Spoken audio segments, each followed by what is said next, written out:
Limited.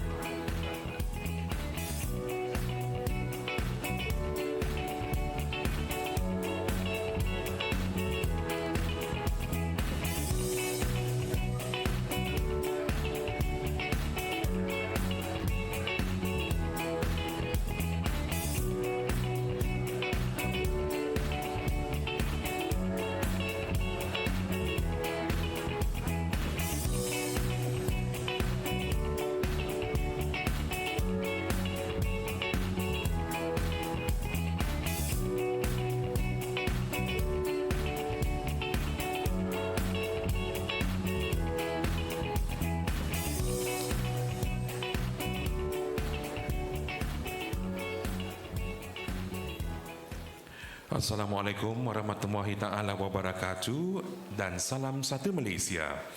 Yang berbahagia Profesor Datuk Seri Insinyur Dr. Nor Azwan Abu Osman, Vice Chancellors of the University Malaya. Yang berbahagia Datuk Seri Mustafa Muhammad, former Ministers of Economy Malaysia and also the advisor of the Ungku Aziz Centre for Development Study, University Malaya. Yang berbahagia Tan Sri Datuk Sri Dr. Nor Azlan Ghazali, Directors of the Malaysia Inclusive Development and Advancement Institute, Universiti Kebangsaan Malaysia. Yang berusaha Tuan Muhammad Khaizir Syari, Chief Executive Officer of the Lembaga Zakat Malaysia. Yang berusaha Dr. Vivi Al-Atas, Chief Executive Officer of Asa Kreativita Indonesia.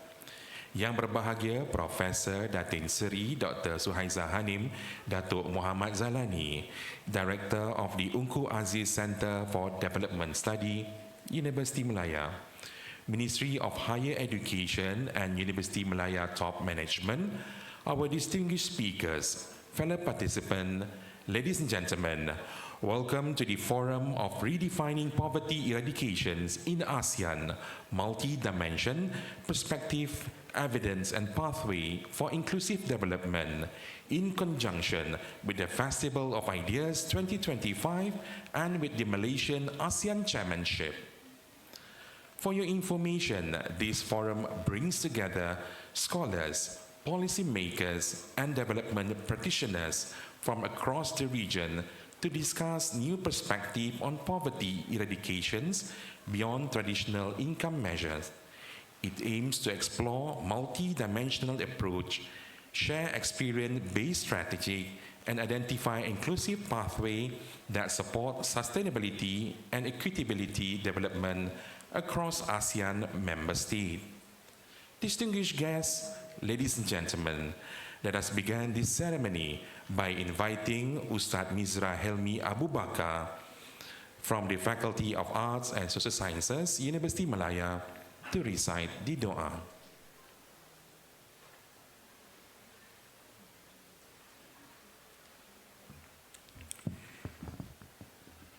Assalamualaikum warahmatullahi wabarakatuh. Bismillahirrahmanirrahim. In the name of Allah, the most gracious, the most merciful. All praise is due to Allah, Lord of all creation. And peace and blessings be upon our noble Prophet Muhammad sallallahu alaihi wasallam. Allahumma ya Allah, ya Rahman, ya Rahim, we raise our hands seeking your blessings and success upon this regional forum on redefining poverty eradication in ASEAN. O Allah, grant the leaders, policymakers, and experts gathered here profound wisdom and broad insight to recognize poverty in all its forms, extending beyond mere financial lack. O Allah, guide us so that every discussion and decision made is supported by sound evidence, leading to effective and sustainable pathways of change. O Allah, make this gathering a source of practical solutions to uphold human dignity and social justice across the Asian region. Ya Hayyun, Ya Qayyum, we ask you to grant us an inclusive development where prosperity is shared justly, opportunities are available to all, and no person is left behind in any Asian nation. Lift the burdens from the poor and the vulnerable, grant them good health, quality education, and secure livelihoods. O Allah, strengthen the unity and cooperation among the people and nations of ASEAN, protect our region from all calamities, instability, and academic hardship. Allahumma inna nas'aluka ilman nafi'a wa rizqan tayyiba wa amalan mutaqabbala. Rabbana atina fid dunya hasanah wa fil akhirati hasanah wa qina adzaban nar. Wa sallallahu ala sayyidina Muhammad wa ala alihi wa sahbihi ajma'in. Walhamdulillahi rabbil alamin. Taqabbalallahu minkum.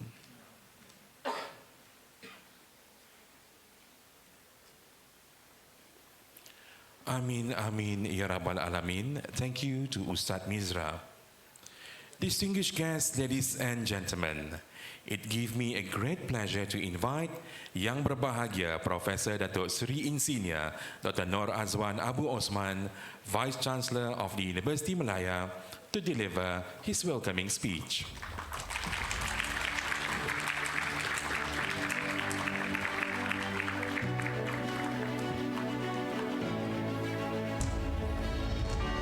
Bismillahirrahmanirrahim. Terima kasih Saudara Muhammad. Respected Datuk Seri Mustafa Muhammad, former Ministers of Economy Malaysia and also the advisor for the Ungkor Aziz Center for Development Studies, University Malaya. Respected Tan Sri Datuk Seri Dr. Nur Azlan Ghazali, the directors of the Malaysia Inclusive Development and Advancement Institute, University Kebangsaan Malaysia. Yang Berusaha Tuan Muhammad Khairizal Zahari, Chief Executive Officer of Lembaga Zakat Selangor. Yang Berusaha Dr. Vivi Alatas, Chief Executive of the Asa Kreativita Indonesia. Sahabat saya yang berbahagia Profesor Datuk Seri Dr. Suhaiza Hadim dan Datuk Muhammad Zailani, the directors of the Ungkor Aziz Center for Development Studies, University Malaya. Delegates from Ministry of Higher Education, University Malaya, top management. Distinguished speakers, ladies and gentlemen, Assalamualaikum warahmatullahi wabarakatuh. It's going to be my privilege to start this event, and I'm going to start like this.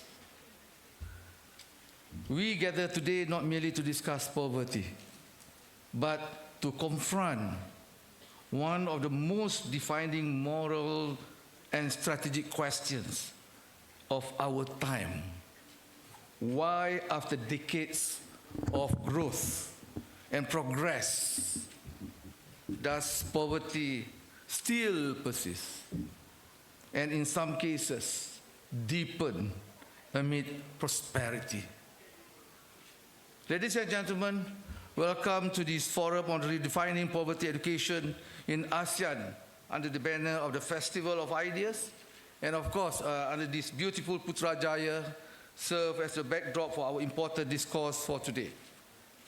To echo what I have mentioned just now, to eradicate the poverty today requires a multidimensional approach that transcends income thresholds and penetrates the deeper roots of inequality, governance failures, lack of access, fragile education system, and the unequal distribution of opportunity. For too long, economic growth has been seen as the singular remedy for poverty. Only economic growth. Yet, growth without equity has become an illusion of progress. The World Bank's, for example, the latest data shows that while ASEAN's GDP surpassed $4.2 trillion in the year of 2024, nearly 100 million people in our region remain either poor or at risk of falling back into poverty with a single shock. This exposes a troubling truth. Prosperity in ASEAN has not been evenly shared. Intra-country and intra-ASEAN inequalities are widening. Ladies and gentlemen, between nations, the disparity is even more striking. Singapore's, for example, the per capita GDP now exceeds 80,000 US dollars, while Cambodia's remain below 2,000 US dollars. Without deliberate correction, I'm pretty sure we risk cementing a two-speed ASEAN, one part racing ahead in innovation, the other left behind in survival. These are the two things that we need to think at it seriously. Inequality, left unchecked, is a silent, I call it as a destabilizer. It breeds resentment, corrodes trust, and undermines social cohesion. The poorest 40% of ASEAN's population still hold less than 15% of national income, while the richest 10% control nearly half. This is not merely an economic imbalance, it is a structural fragility that threatens the long-term stability of our nation. This is all our responsibility to make sure this thing must be always at a good state. The poverty we face today is not defined solely by lack of income. It is about access, it is about agency, and it is about resilience. We must confront, number one, the geography gaps that isolate rural and remote communities from education, health, and digital infrastructure. Number two, the governance gaps where good intentions falter amid bureaucratic fragmentation. Number three, the societal gaps that leave women, indigenous peoples, migrants, and the elderly excluded from the development cycle. And last but not least, and the literacy and digital divides that threaten to make the promise of the digital economy a privilege of the few. Even with our cities, a new form of urban poverty is emerging among gig workers, informal settlers, and displaced workers whose struggles are hidden behind the matrix of modernity.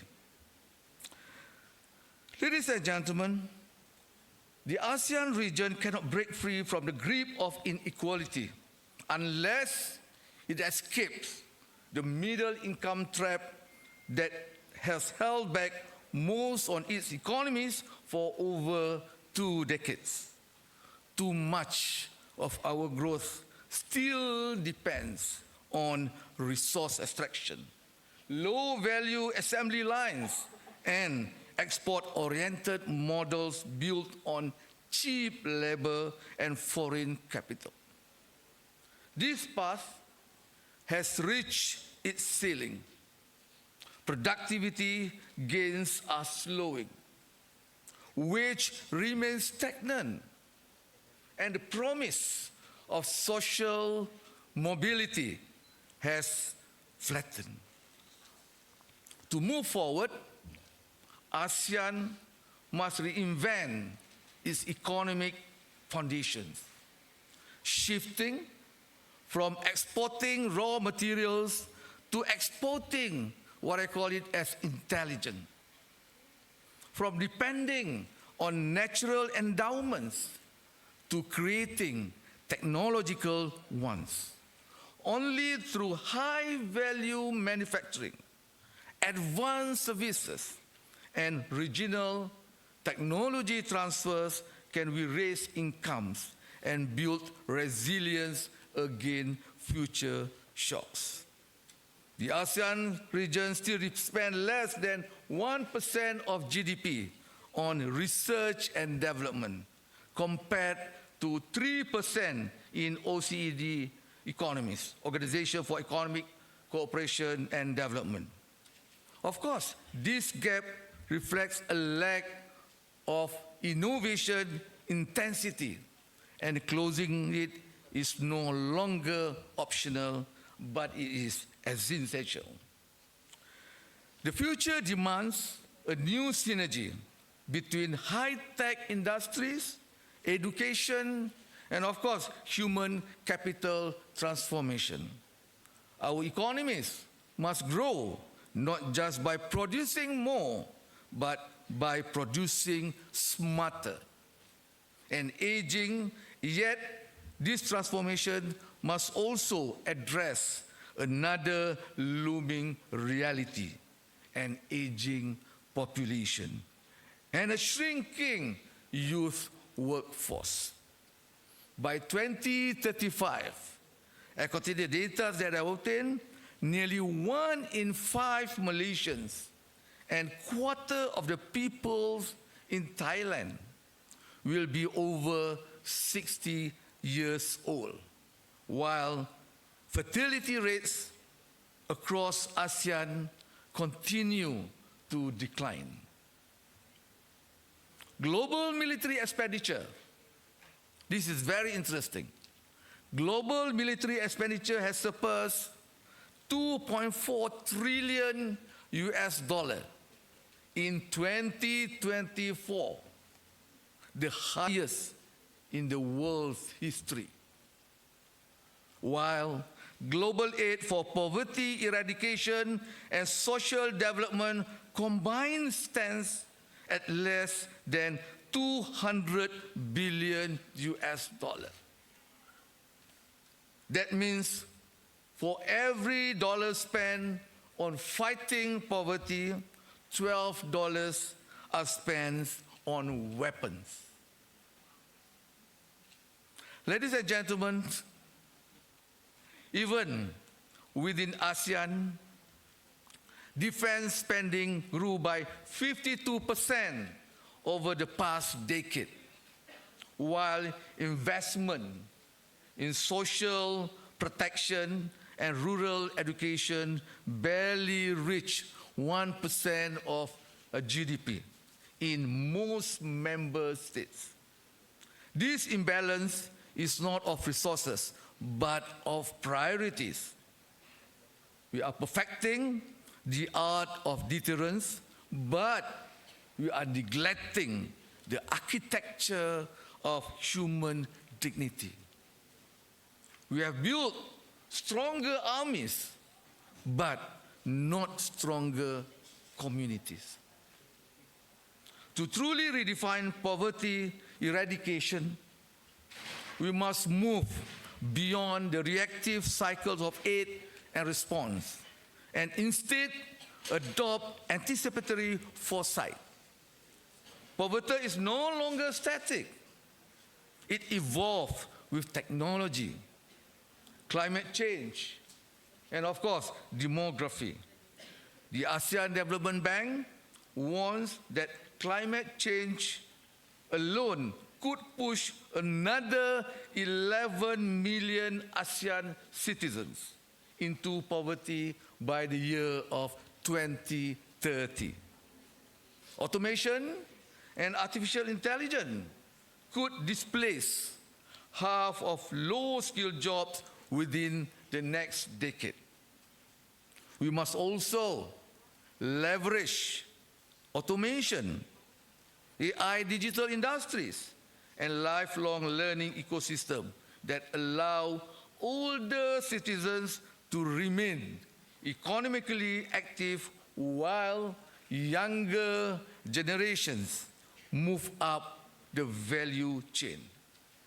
So, without this foresight, we risk replacing one form of poverty with another. digital exclusion, climate displacement, and loss of dignity through unemployment. In the end, poverty eradication is not merely an economic agenda. The most important thing, it is a moral covenant. It's about justice. It is about dignity and the shared humanity that binds us as an ASEAN family. No policy succeeds without courage, and no reform endures without political will. So, ASEAN futures depends on leaders who care to recalibrate our development priorities, from the infrastructure of concrete to the infrastructure of minds, from growth for numbers to growth for people. Ladies and gentlemen, together let us ensure that in this decade ahead, ASEAN is not known for managing poverty, but the most important thing, but for ending it through knowledge, compassion, and foresight. With that, ladies and gentlemen, thank you very much. Assalamualaikum warahmatullahi wabarakatuh. Thank you to Yang Berbahagia Datuk Seri for your welcoming remark. Yang Berbahagia Datuk Seri, may I request you to remain on stage for the group photograph. With that, may I also invite our honourable guests, Yang Berbahagia Datuk Seri Mustafa Mohamad, Yang Berbahagia Tan Sri Datuk Seri Dr. Muhammad Azlan Ghazali, and Yang Berbahagia Professor Datin Sri Dr. Shuhaiza Hanim on stage for the group photograph.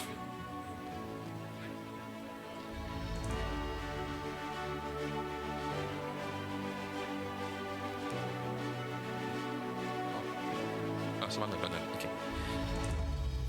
Can I invite the rest of the distinguished guests to join our Vice Chancellors on stage for the group photograph?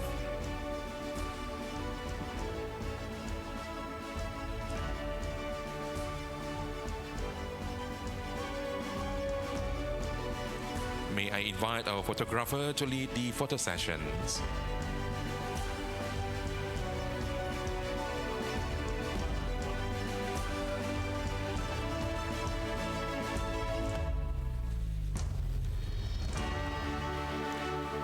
Thank you to our distinguished guests. May I invite our distinguished guests for kindly to move to the audience area for the group photograph with our audience. We will have the second phase of photograph sessions that will be between our distinguished guests and with our audience. And now may I invite our photographer to be on stage to conduct the photo sessions with our distinguished guests and all the participants attending. May I request our participant who is sitting in the right and the left of this hall to be in the center part of this hall so that we know that everyone is here. We are very proud to say it is among 600 participants is coming in today's forum so that we can ask our guests who is sitting on the left and the right of this hall to be in the center stage of this auditorium.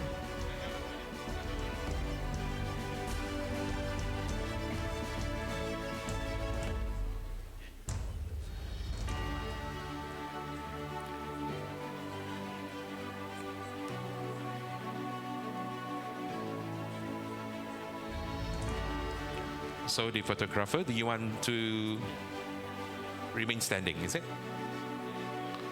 Or do you want to have a panoramic view, is it?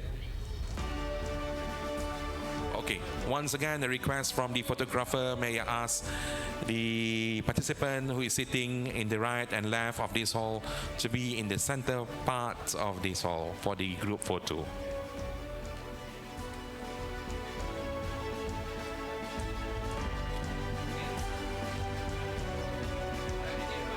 Okay? Okay, ready? 1, 2, 3. Do you want to have a thumbs up style? Thumbs up style.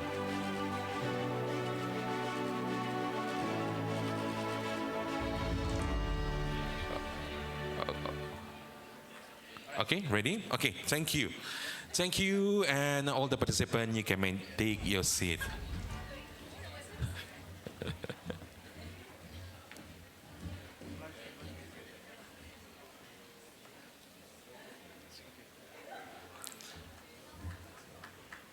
Distinguished guests, ladies and gentlemen, we will now move with our first keynote address.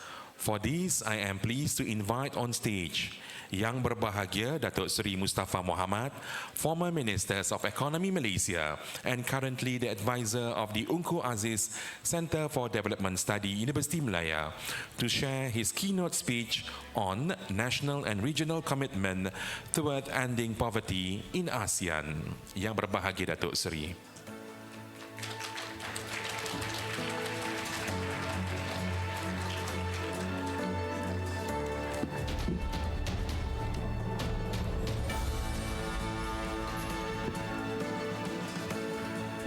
Bismillahirrahmanirrahim. Assalamualaikum warahmatullahi wabarakatuh. Salam sejahtera, salam Malaysia Madani. Yang bahagia Profesor Datuk Seri Insinyur Dr. Noor Azwan, who's got to leave for another commitment next door. Yang bahagia my colleague Tan Sri Dr. Noor Azlan Ghazali, Director of Minda UKM and former Vice Chancellor of UKM.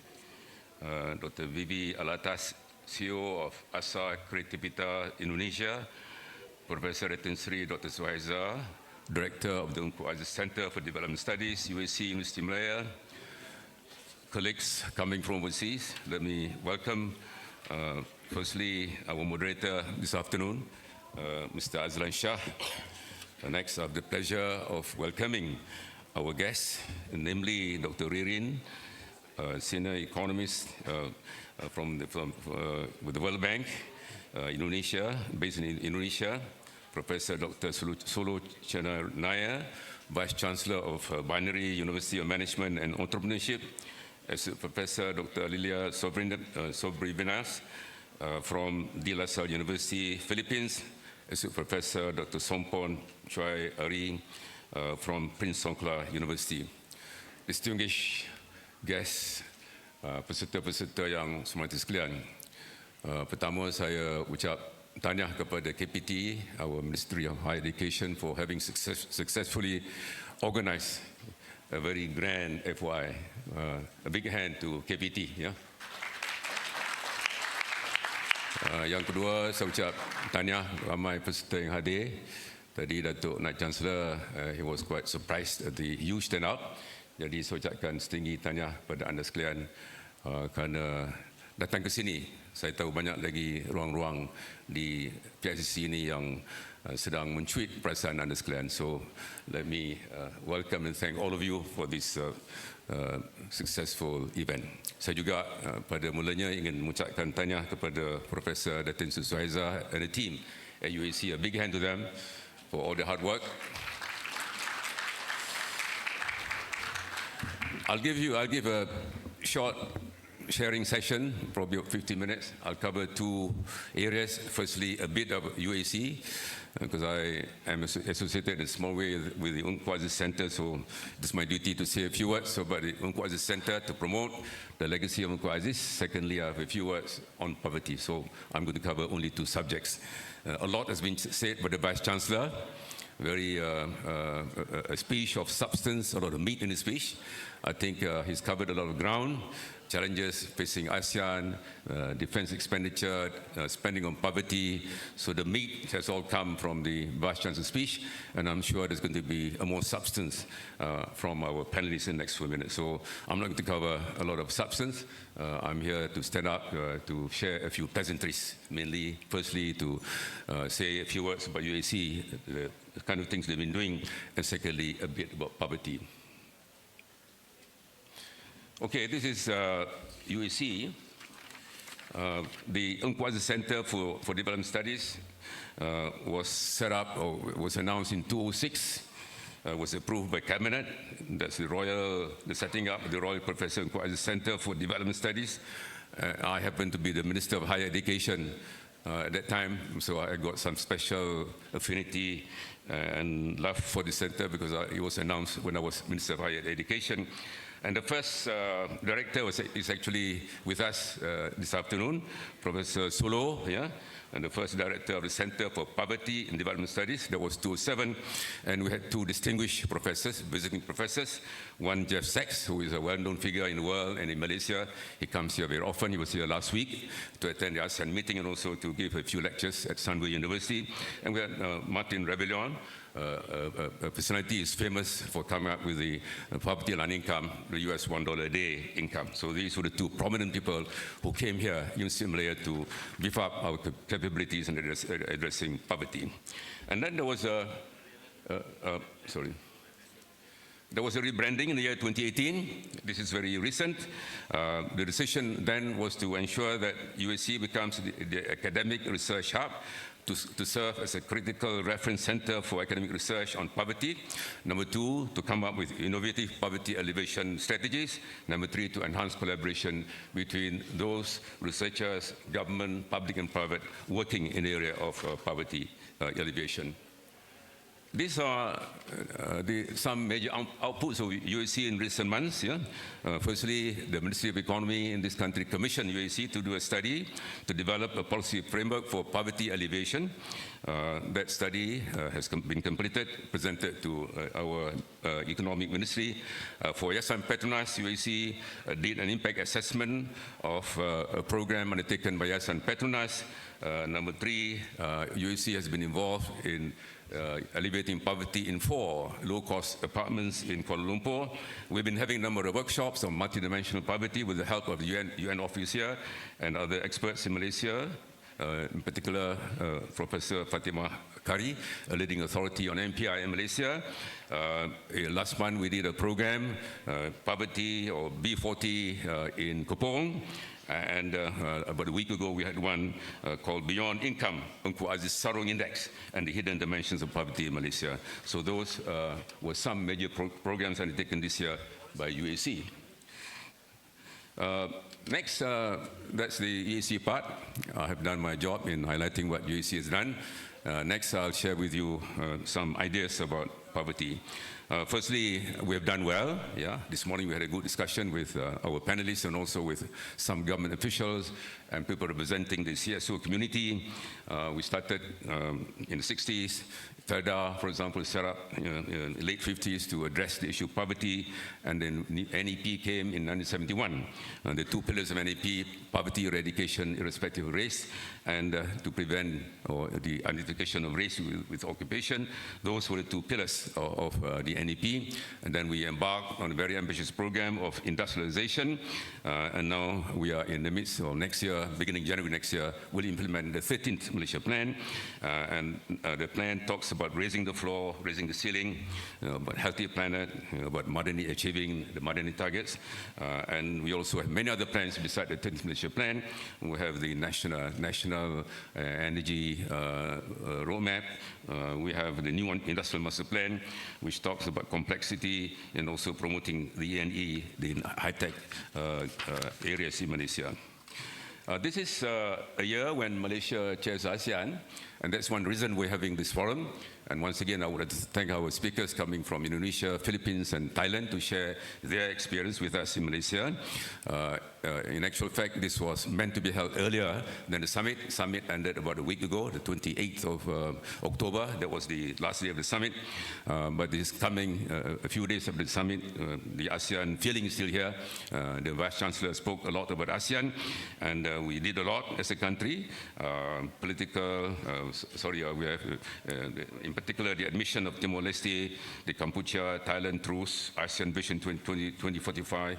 We have achieved progress in the area of deeper economic integration, increased trade and investment flows, upgrading of a number of trade agreements, the setting up of the Geo-Economic Committee. So these were, and the presence of about 20 world leaders in Malaysia was a big success for the country. And we're all proud as Malaysians that we had a very successful year in the year 2025. A bit about poverty. As I said, the Vice Chancellor has said a lot about poverty, and there's more to come in the panel in the next few minutes. I'm not going to say too much. Personally, I've been working quite a bit on poverty with a number of government officials and CSOs in this country. And in ASEAN, as mentioned by Vice Chancellor, it's been quite challenging. Firstly, as we know, we are at 3 different levels of development. Some ASEAN member states are in the developed country category. Some are in the middle income, upper middle income, like Malaysia, and quite a few are in the low income category. So that's one challenge we face in ASEAN when it comes to poverty. It's got to do partly with economic growth. The more growth you have, the theory is the more we can do on poverty eradication. There's been a bit of progress on achieving SDG targets. Our Department of Statistics came up with a report about a month ago. What they did was to compile all the reports coming from various ASEAN countries. According to this report, poverty has declined from 13.3 in 2016 to 10.8 in 2023. And on a few targets, we have done quite well. And yesterday, after chairing the SDG Council, the Prime Minister came up with a statement that for Malaysia, our achievement has been about 49%. That's Malaysia's achievement in terms of achieving SDG targets. Globally, the global average is at 18%, and Malaysia is 49%. We've done quite well. And we're here today to share best practices with our ASEAN neighbors. The numbers might not be entirely accurate. One issue we have in ASEAN, probably lack of data integrity. Some data are quite, robust and accurate, and some others are not so good, perhaps. This is the best estimate we have. Timor-Leste has got the highest rate of poverty. Timor-Leste is now officially a member of ASEAN, 11th member, 41.8%. Our latest poverty rate is 5.1. That came out about a month ago. Laos has got 18, Indonesia 9%, yeah? Thailand 5.4. These are some numbers which I picked up, and as I said, might not be entirely accurate. And when it comes to poverty, we can learn from many countries. Of course, we can learn from Malaysia, the success of the new economic policy, from Thailand, Indonesia, Philippines. All our countries have been successful in reducing the poverty rate in our respective countries. But a lot has been spoken about China, in particular statements by President Xi Jinping in early 2021, when he said that by the end of the year 2020, China successfully eradicated absolute poverty, lifting 99 million people and 120,000 villages out of destitution. This was a statement made by China. And the key strategies, approaches made by China include precise identification of who the poor are, secondly, targeted assistance, and precise management of various poverty programs. This is nothing new, but the success of China, in my personal view, is in the area of implementation. They have got a very robust implementation strategy, and this is an area that we have to learn from China, how to improve our poverty alleviation programs. Ladies and gentlemen, finally, my final slide, what's the way forward? I'm pleased to share with you that this morning we had a very productive session with our panelists, together with senior government officials, researchers from the universities, and a number of CSOs. Each of our panelists shared the experience of dealing with poverty in the respective member states, and there's a lot that we can learn from each other. Firstly, of course, there's a need for growth. ASEAN has been doing quite well in respect of growth, but going forward, it's got to be, of course, inclusive growth, policies which promote peace, prosperity. Yeah? ASEAN has been recognized as a very successful regional entity. Yeah?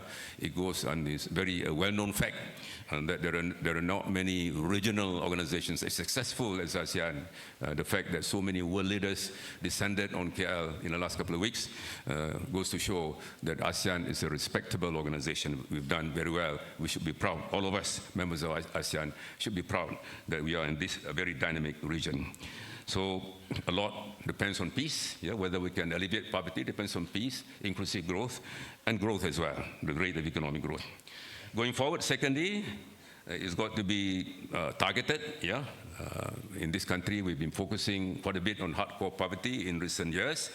We have almost totally eliminated hardcore poverty. Now it's 0.1%. Hardly any hardcore poor left, which is a good achievement. But this is no cause for satisfaction because, as we know, poverty is a very dynamic number. It changes from day to day. There might be a catastrophe, might be serious floods, yeah, and climate change and others, which might bring people back into poverty. So going forward, we've got to focus on income inequality. This was addressed by the Vice Chancellor a few minutes ago on relative poverty. This is becoming more important, but in Malaysia, UAC has been promoting this idea that we have to focus more and more. It's not that we're doing nothing, but we need to provide more focus on the various multidimensional poverty perspectives.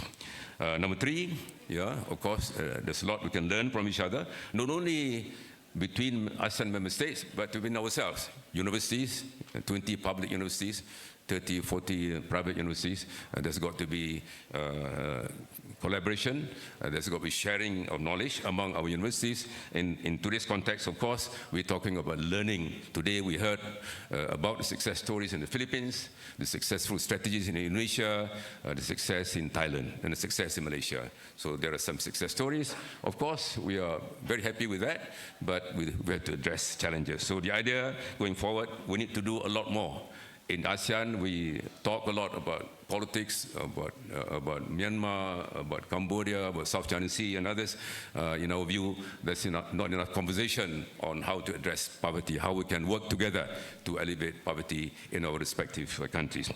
Next, it's important to ensure that we continue to achieve peace and inclusive growth and prosperity. This is so important. This is the foundation for success. Foundation for successful development. We have enjoyed many years of peace in this region and prosperity as well. That has got to continue. That requires leadership. That requires marshalling of resources. That requires us to look into some new areas. It's not just natural endowments, but also digital, it's also AI and technology. And finally, there's a need for closer research collaboration. I know that there's a lot going on among ASEAN universities. There is this ASEAN University Network, which is working very well. But in the area of poverty, I think in my personal view, there's not been enough sharing. So this morning, we decided that those who were gathered in Putrajaya should come together. We're going to start with Malaysia, Indonesia, Thailand, and the Philippines. We'll set up a group of researchers, of experts in poverty, so that we can create a platform where we can learn from each other's success and how to address challenges which we are all facing. So, ladies and gentlemen, I've got a very simple job, as I said. I address only two subjects. Firstly, to highlight what UAC has been doing, which is to carry the tradition, legacy, the very important contributions of Royal Professor Almarhum Engku Aziz, who did a lot for this country in economic development, education, and various other sectors of the Malaysian economy. So UAC is here to promote all the good work that Engku Aziz started many, many years ago. And secondly, I've shared with you some personal perspectives about poverty. And finally, once again, I would like to reiterate my earlier point, which is there is a need for researchers in this region to work more closely with each other, to share some of the success stories, and also to share some of the challenges we're facing in reducing poverty in our respective member states. On that note, sekali lagi saya ucap terima kasih kepada ramai yang hadir. Satu kebanggaan bagi UAC, tepukan gemuruh bagi kita semua. And once again, I would like to thank our speakers, from Indonesia, from Thailand, Philippines, for coming all the way. This is true to the ASEAN spirit of solidarity. We're here to enhance our networking, collaboration, solidarity. This is the ASEAN way. Hopefully this will result in better collaboration and better strategies and policies in addressing poverty in our region, so that we can be proud. In the next few years, this region, ASEAN, has been successful in reducing substantially the number of poor people. and we can be proud of the fact that, of course, we have been achieving good development, closer economic integration, but in the area of poverty, we can be proud of some success, but there's a lot more that needs to be done, and this can be done better by enhancing collaboration between universities in the region. Terima kasih. Wassalamualaikum warahmatullahi wabarakatuh.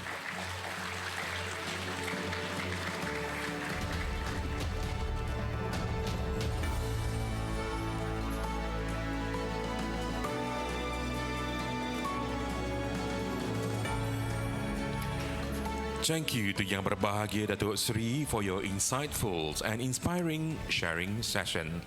Distinguished guests, ladies and gentlemen, we will proceed with our second keynote address. For this, I am pleased to invite on stage Dr. Vivi Al-Atas, Chief Executive Officer of the Asa Kreativita Indonesia. She is also the former lead economic of the World Bank, to share her keynote speech on policy innovation and social protections for poverty eradication in Southeast Asia. With that, may I invite on stage Dr. Vivi Al-Atas.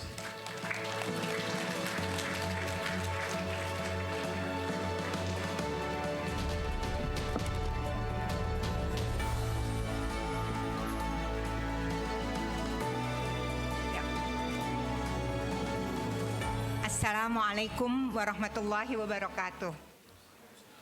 It is always a pleasure to come to Kuala Lumpur. Yang berbahagia Datuk Seri Pustapa Mohamad, former Minister of Economy Malaysia and also the advisor of the Ungku Aziz Center for Development Studies, University Malaya. Yang berbahagia Profesor Datuk Seri Insinyur Dr. Nur Azwan Abu Osman, Vice Chancellor of the University Malaya. Yang berbahagia Tan Sri Datuk Seri Dr. Nur Azlan Ghazali, Director of the Malaysia Inclusive Development and Advancement Institute, Universiti Kebangsaan Malaysia. Yang berbahagia Profesor Datin Sri Dr. Suhaiza Hanim Datuk Muhammad Jailani, Director of the Ungku Aziz Center for Development Studies, University Malaya. Ministry of Higher Education and University Malaya top management, our distinguished speakers, fellow participants, ladies and gentlemen. It is an honor for me to have the privilege to share today. I'd like to discuss one of the most important but underappreciated pillars of inclusive development, social protection. We'll explore how evidence from around the world give us some clear 5 priorities for building stronger, more adaptive, and more inclusive system. Can you please share? Yeah.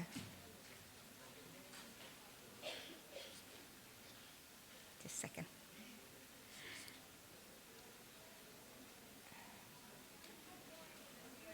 Okay? Yeah. Okay. So, why social protection is needed more than ever? Despite decades of impressive economic growth, extreme poverty still persists among and across countries. COVID-19 set global development setback years. It reminded us that progress can vanish overnight. But the story isn't just about poverty. The story is also about inequality, the gaps between the rich and the poor. Both within countries and among countries are widening. These divides can erode trust, weaken social cohesion, and even threaten the stability of societies. Growth in its own is no longer enough. It must be inclusive. We also live in an age of uncertainty. Climate-related disasters, pandemics, and global economic fluctuation are hitting more frequently than ever, more severely than ever. Without the system that can help people mitigate with shocks, we will not be able to ensure that everyone are not left behind. Finally, as already mentioned previously, demographic changes is reshaping the whole country, the challenge. Some countries for aging population that strain pensions and health systems, while others have huge youth cohort entering the labor market, but with limited opportunities.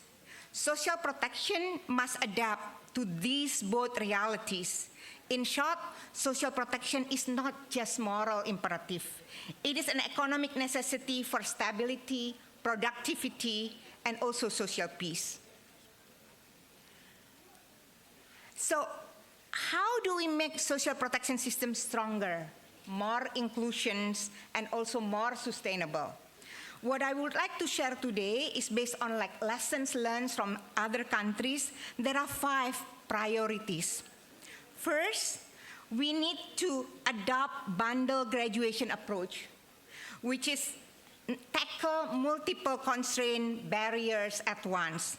Second, invest in digital infrastructures because technology can dramatically reduce costs, improve targeting, and deliver assistance faster and more transparent. Third, tailor modalities to context because what works in Bangladesh may not work in urban Kuala Lumpur. Fourth, expand rigorous evaluation. We need to know what works and what doesn't, not only for short term, but also for long term. Fifth, adopt a life cycle and behavioral approach. From cradle to graveyard, minal mahdi ila lahdi. Yeah. So let's now explore each of these priorities, starting with one of the most powerful tools. The first priority focus on one of the most powerful and well-documented strategies for reducing extreme poverty, the bundle graduation approach. Traditional problem often just address one constraint at once, maybe a cash transfer or small business grants or a training course. But research shows that the poorest households face multiple barriers at once. They lack assets, they lack skills, they lack consumption support, they don't have the coach, they don't have the health services. There is a need of a combination approach that helps families meet their immediate need while building a foundation for future incomes. And this approach was pioneered by BRAC in Bangladesh and has since been adopted to more than 24 countries with lasting impacts. So let me just share a little bit this example from Bangladesh. The BRAC targeting the Ultra program, which inspired the graduation movement. The program provided a one-time assets, such as cow or few goats, plus a small weekly cash for food allowance to ensure that immediate needs is fulfilled. Participants also received training, not only technical skill training, but also life skill training in managing their assets, support to open savings, and also regular coaching. Beneficiaries were carefully selected to ensure that we actually have the right beneficiary. The careful targeting ensured support reached those who need it most. The idea was simple but powerful. The tools and confidence to stand on their own give the people these tools, not just not just money, not just temporary relief. So this is what we learned from some of the countries. The impact is actually quite high. The impact persists even 10 years after. The impact of consumption, income, food security, health increased until 7 years and remain the same in the 10th year. The graduation program helps people overcome various obstacles and they can switch to more productive activities. So it is not only in Bangladesh, it is not only in India. What's remarkable that these results are not unique to those countries. Similar outcomes have been observed in Ethiopia, Ghana, Peru, and many other countries. For example, in Bangladesh, earning increased by about 21%, per capita consumption rose by 11%. Similarly, in Ethiopia, gains in food security and income persisted. This study consistently shows that when poor households receive a bundle comprehensive package approach, they build resilience that lasts. The combination of tangible and intangible empowerment, assets, income, but also confidence. Okay. So, of course, implementing these programs is not simple. Bundle graduation approach require more resources and coordination than just single interventions of program. Upfront costs can be higher, which can be difficult for government to work when there is constraint of budgets, for example. Another challenge is capacity. Delivering six components at once demands orchestration, coordination among line ministries. Local market condition also matters. But these are manageable challenges, especially when we remember the payoff. Okay? And the second priority focus on digital transformation, a game changer that can make social protection more efficient, transparent, and inclusive. Today, digital connectivity reaches almost every corner of the world. There are nearly 12 billion cellular connections and more than 5 billion mobile users. That's over 70% of the global population. Mobile money transactions now exceeded $1 trillion per year. Yet, despite this potential, most social protection programs still rely heavily on manual and paper-based delivery. Think about it. During the pandemic, digital platform enabled governments to reach millions by quickly with cash transfers, sometimes in matters of days. But in many countries, those benefits reach only a fraction of the population because digital systems were not yet universal. There is digital divide. The point is simple. The infrastructure, the potential of the infrastructure is there, but it is underused. To make our program faster, cheaper, and more accountable, we must integrate technology into the heart of social protection system. Okay. So, the benefits, yeah. Okay. Sorry. The benefit of digital delivery are actually well documented for some countries. First, it significantly reduces administrative costs. In India, for example, shifting digital payments into the rural employment is actually reduced payment leakage by more than 40%. This is based on Mulai Radan et al. Work. Second, digital ID improved targeting accuracy. In Togo, for example, during the COVID-19 emergency, Togo used mobile phone data to identify households most in need. Third, it enables faster benefit delivery. Real-time systems can respond within days. And finally, digital platform enhance transparency and also accountability. Studies have shown reduction of up to 20-25% in corruption when e-governance systems are used effectively. But of course, digital systems are not a silver bullet. They bring their own limitations and challenges that must be addressed. For example, the first is digital exclusion. Many people, particularly the elderly, women, and those in remote areas still lack smartphone, internet access. Second, poor biometric data quality can limit effectiveness. Third, there are infrastructure gaps. In rural and remote regions, network coverage remains weak or unreliable. And finally, privacy and data security are serious concern. Centralized database holds sensitive personal information and breaches can erode trust. Strong governance, data protection law, and clear accountability mechanism are essential. The takeaway is that we need inclusive but also well-governed digital ecosystem, system that combine technology innovation with equity and transparency. The third priority recognizes a simple but crucial truth. There is no one-size-fits-all solution in social protection. What works in one country or even in one province might not work somewhere else. Every context is different. People's needs vary, markets function differently, and institutions have different levels of capacity. That's why effective social protection program must be designed with flexibility, allowing for local adaptation while maintaining core principles. Tailoring involves choosing, for example, so it should be this one. The right mix of transfer type, the right types of targeting method, the right type of delivery mechanism for each situation. Getting this balance right determines whether a program reaches the right people, creating the right incentive, and builds public trust.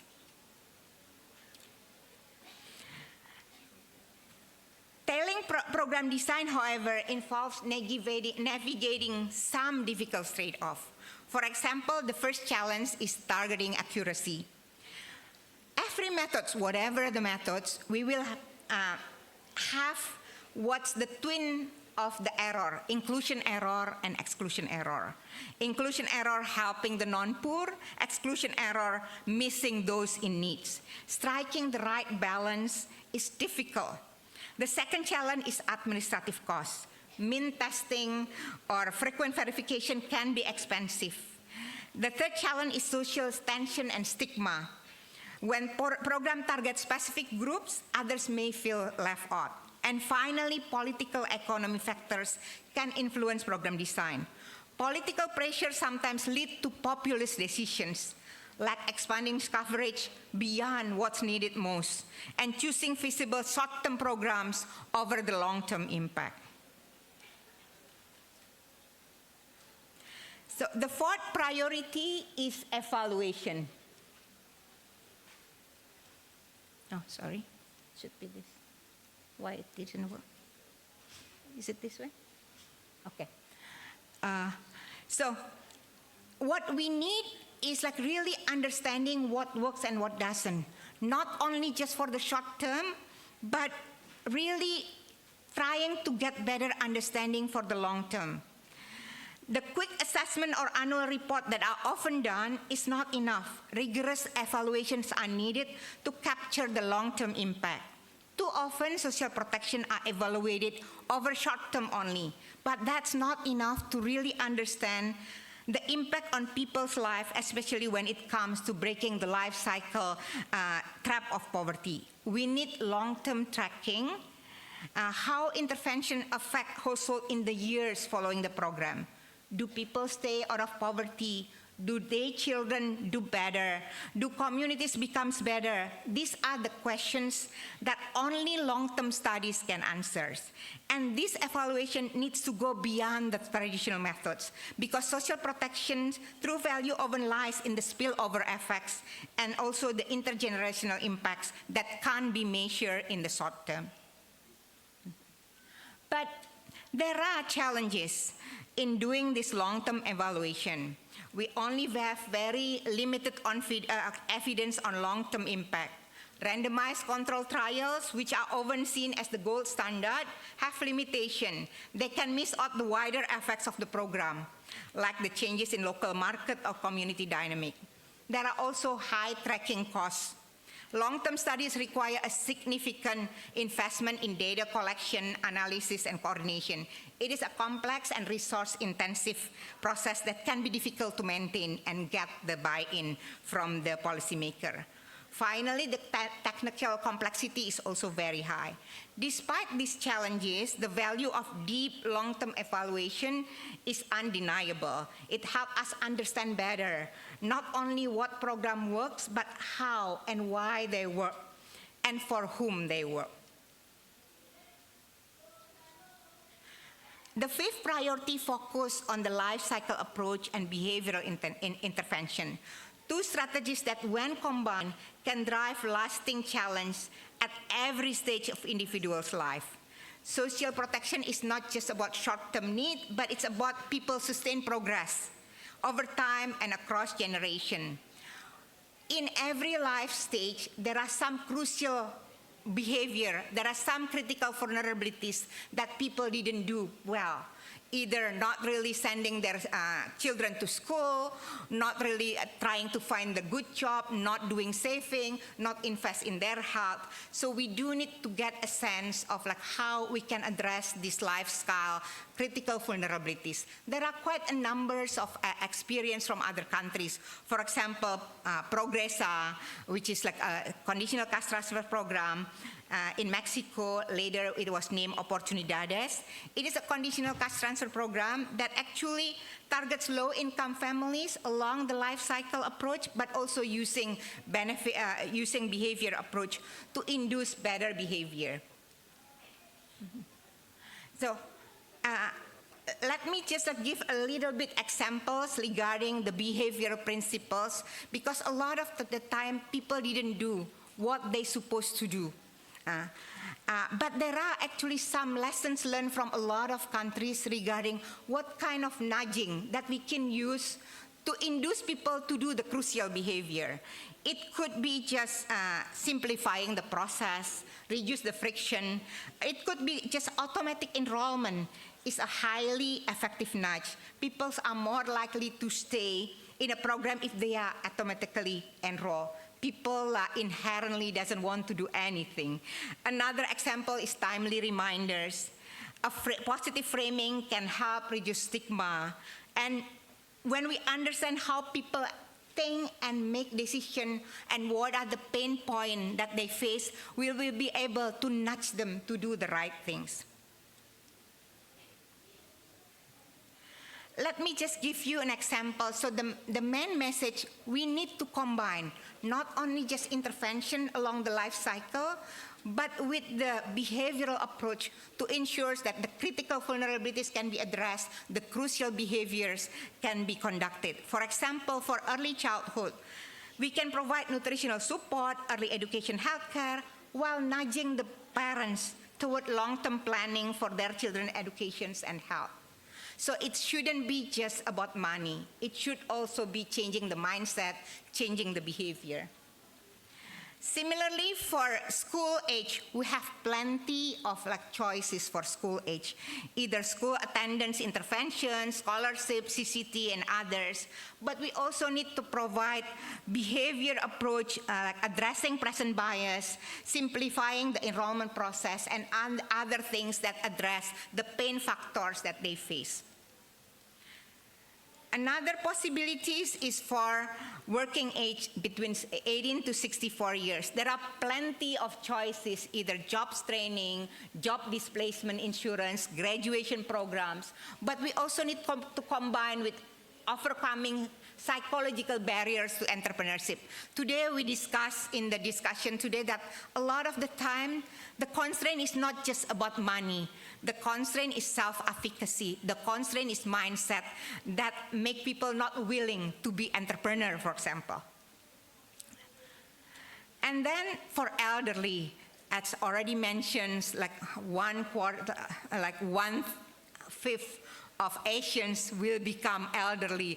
I will be part of those elderly folks. And a lot of the time, we are not prepared, either not having pension, not having the right health status, etc. There are a need to invest to make sure that bisa hidup lansia, bahagia, dan sejahtera.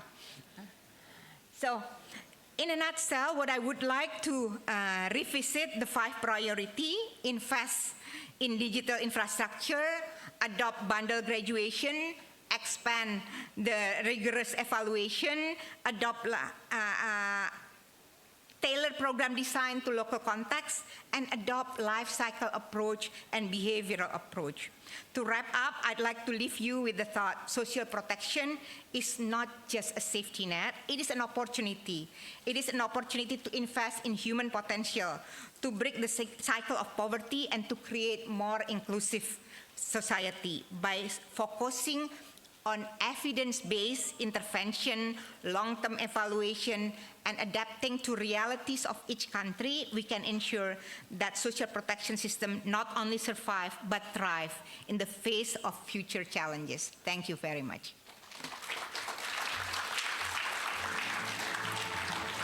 Ladies and gentlemen, thank you to Dr. Vivi Alatas for your insightful and inspiring sharing session.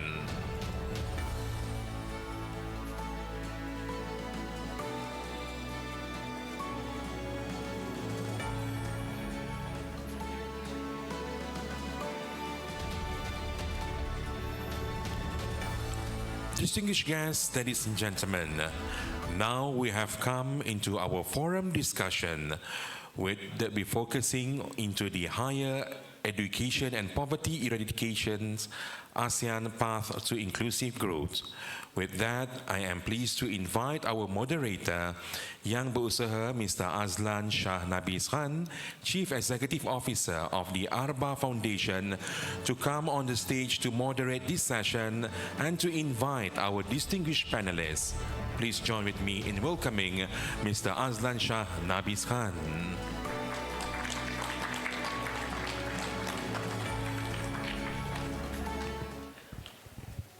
Thank you very much. I would like to invite all the panelists to the stage before I introduce and we start the discussion for this. Yes, please, Dr. Sulo, Dr. Lilin, Dr.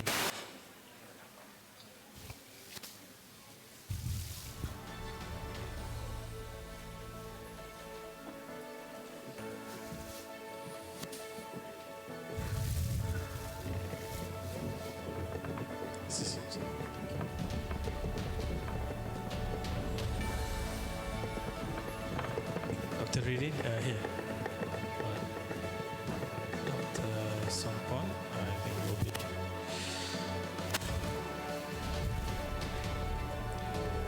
All right, ladies and gentlemen, Assalamu alaikum and a very good afternoon.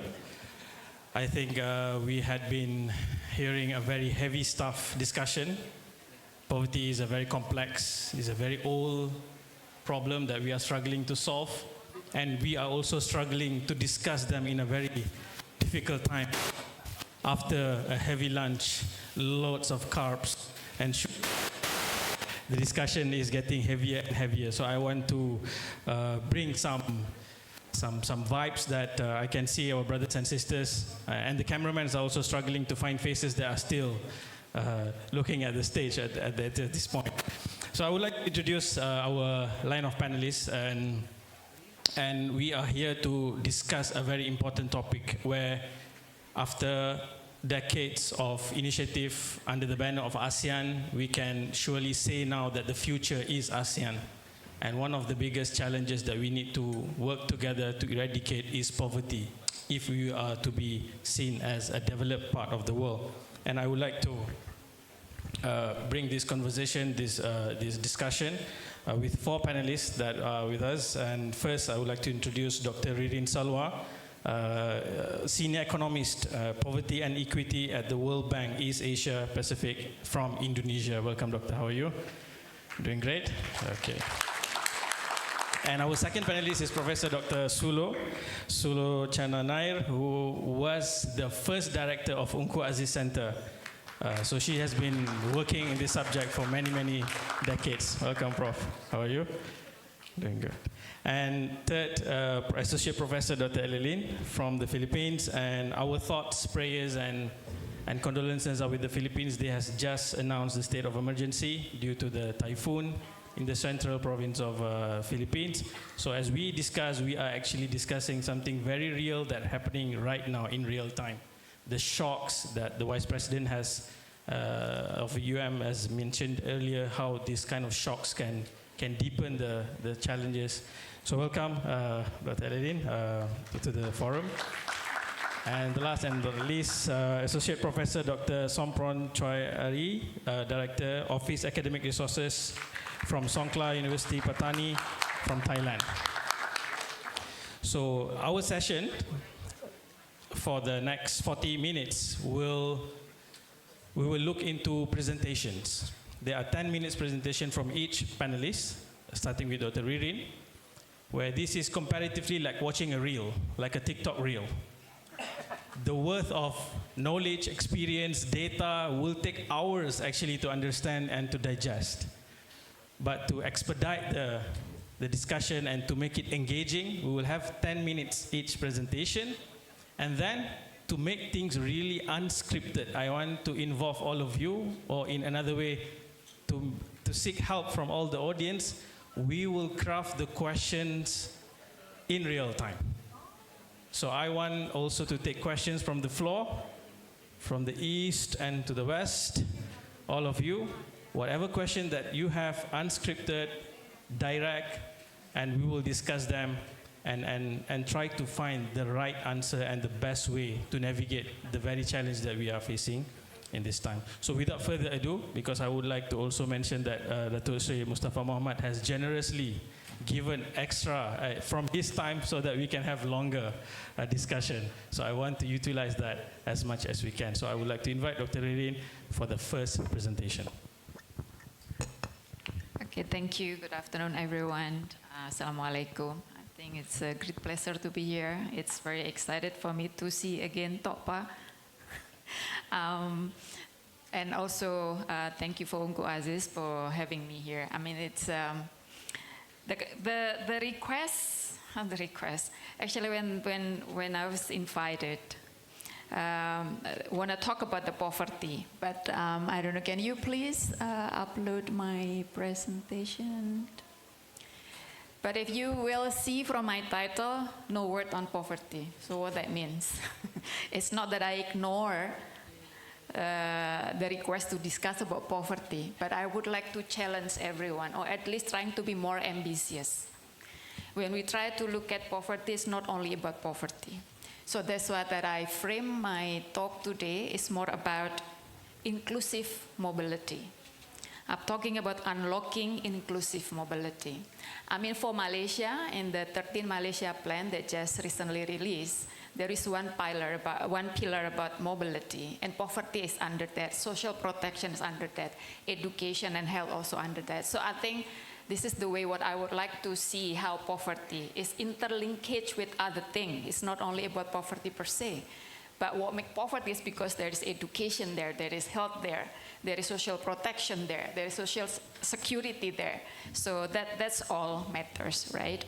So my title, okay, it's not yet there, but my talk today is about unlocking inclusive mobility, higher education pathways to quality jobs in Indonesia and Malaysia. Why? Because quality job is the way how you help the poor and everyone. They help themselves. By providing them jobs, they will be able to help themselves to be out of their poverty, right? So job is very key if we want to help the poor. The other reasons why also talking about mobility, because in the case of Indonesia and Malaysia, I think we have to move from the poverty reduction to share prosperity. Indonesia and Malaysia is already very successful, have a remarkable progress in reducing and eliminating poverty, right? And now the question is about how to sustain such of prosperity that has been achieved through growth. How to make the growth even more inclusive, that everyone can feel the benefit of the growth. So the next challenge, of course, is promote upward mobility and expand the middle class. Okay, poverty, poor people, well then I talk about middle class, because I want to make everyone go up, not just live out from the poverty.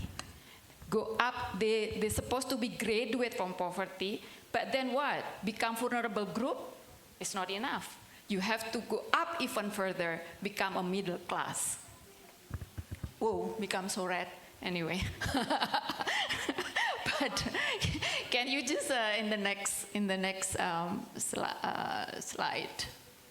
Yeah, so this is what I mean about promote outward mobility and expand the middle class. I mean, if you see in the graph here, I mean the trend, don't look at only the point where the poverty are, but we have to appreciate the effort that the government trying to do in terms of reducing poverty. So we look at on the trend, how successful these two government trying to eradicate poverty. The next slide. It's about the higher educations. I think this is the topic that we are discussing this afternoon, about the higher education. And indeed, the higher education is the engine of upward mobility. The higher education is actually already substantially, I mean, like this is like global evidence that higher education substantially boosts earning, employment prospect, and economic security.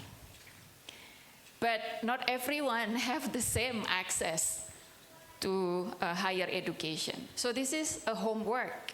If we want to give the opportunity for everyone to be able to have an upward mobility possibility, then we have to help everyone to have the same access to the education. It's not enough only education, but also the higher education, right? I mean, if you see on the graph here, this is also another example on Malaysia.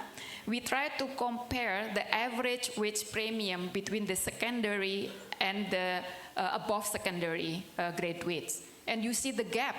It's very high gaps.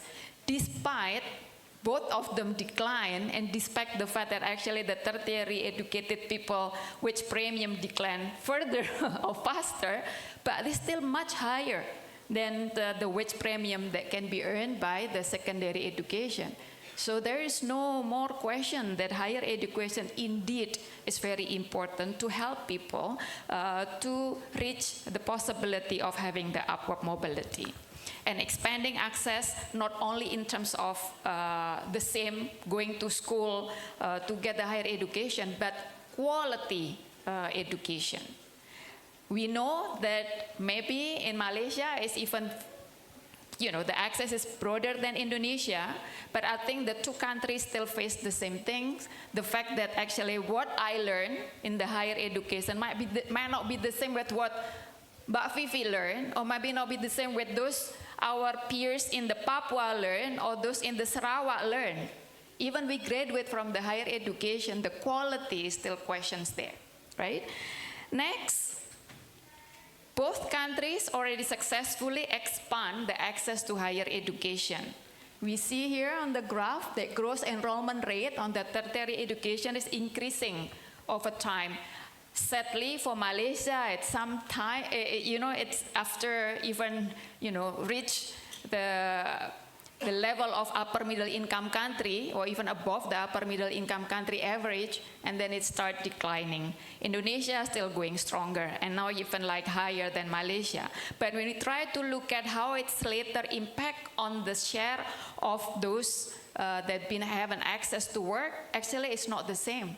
I mean, it takes time, you know, expanding the education takes time for them to be able to go to become the ready employable workers. So that's why that here, even though that Indonesia is already like, you know, above the Malaysia at some point, in terms of the share of the workers with the higher education or degrees, actually Malaysia is still much higher than Indonesia. The next is actually like, when I'm talking about like with the higher education degrees, you probably will be more employable, right? You're probably gonna have a better access to a good jobs, not just jobs. What that means, you also want to get wage premium that's gonna be higher, right? Unfortunately, even though the Malaysia already, you know, expand, the wage premium is still higher than the secondary, but it is declining at the same time. And it's a little bit discouraging, no? Then what's the point to go to the higher education, spending more time at school, but then you do not earn higher. You even earn lower. So it is kind of like a bit sad, you know, it's on the opposite what you know, your parents expect from you. For example, if they send their children to go to higher education, the Indonesia story is still positive, still robust, still higher. So this is actually like having, you know, providing the supply of those with the higher education might not be enough, because it's also related to the demand on the labor market. How is there are a lot of interplay between the supply and the demand. To what extent that actually expansions in higher education can be absorbed or can be matched with what is actually like the labor market actually need. So that's on the next question, the new imperative, we call it, about the quality, about the skills, and about the equity. So expanding higher education alone is not enough, because the quality and how it relevant to the skill that are actually needed with the evolving labor market's demands actually like still questionable. At the same time, we know that the digital transformation is really shape the new jobs and labor markets today. So those people that actually being able to access, the digital skills and soft skills and others, actually they will be able to earn more. This can be seen in Malaysia, but not so much so in Indonesia. So this is still quite a question. But nonetheless, people have to keep up. No? Not only graduate from higher education without skill that actually needed in the labor market, because then it's going to be mismatch. And this is what I'm going to talk later. Goes beyond the degrees.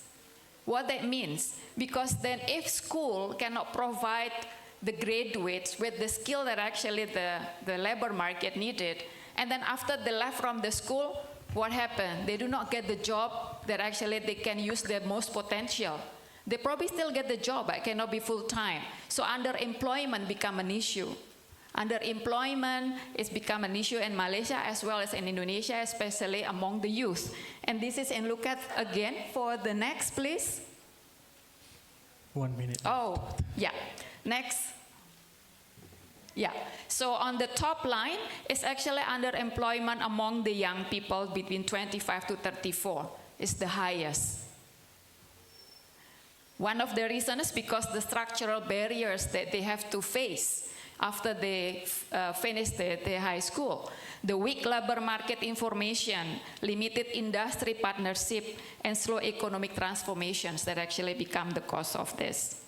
So the last one, I think this is the main takeaway, that in order to have the inclusive mobility for everyone, higher education indeed become the powerful engine, but it's not enough. So to unlock its full potential, we have enhanced the quality and relevance of the education, promote equity so everyone can get an access and the same quality, align education with labor market needs and technological advances, and also foster coordinated policies that lead education and economic growth to generate more and better jobs for everyone.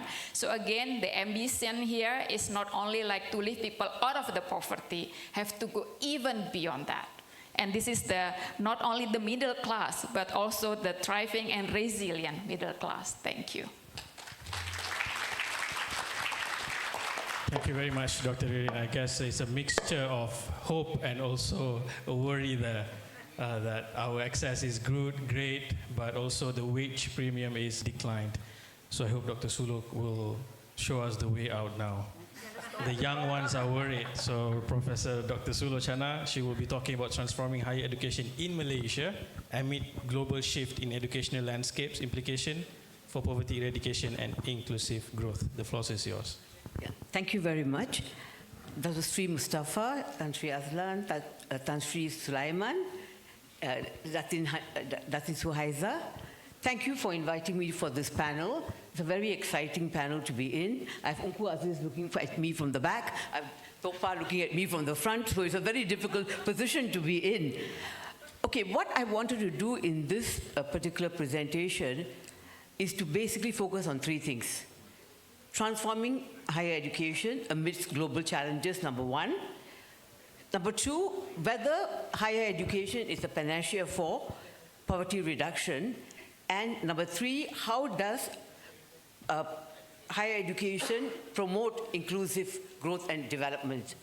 So taking the first point, there are many changes in the global landscape, and that has actually prompted universities, traditional universities, public and private universities to become more agile.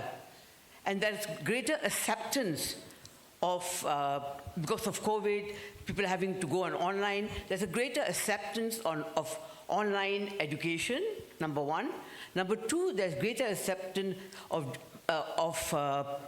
stackable degrees, which is micro-credentials. and also the recognition of prior acquired prior experiential learning. So when we look at the Malaysian education landscape, and then there's also PTPTN, which provides study loans. So when you look at higher education in Malaysia, there's actually no reason why everybody shouldn't go to tertiary education. But why are people not going to tertiary education and stopping at SPM or even lower? The reason for it is the income factor. They say, how much does a fresh graduate earn? I can earn more than that doing something in the gig economy. So that's one of the factors. The other factors is the graduates that come out. We have a serious problem of graduate unemployment, which we have to address. Because what happens is that they are either underemployed or they are unemployed. And in some instances, in some countries, they are not counted as unemployed because they stop looking for jobs. After 1 year, 2 years, they just give up. So these are factors that we have to take into account. So what does higher education have to do? It has to transform itself. There's no choice. And transform itself to an extent that it becomes industry relevant. And also encourage, coming from an entrepreneurship university, encourage students that not everybody has to have a job.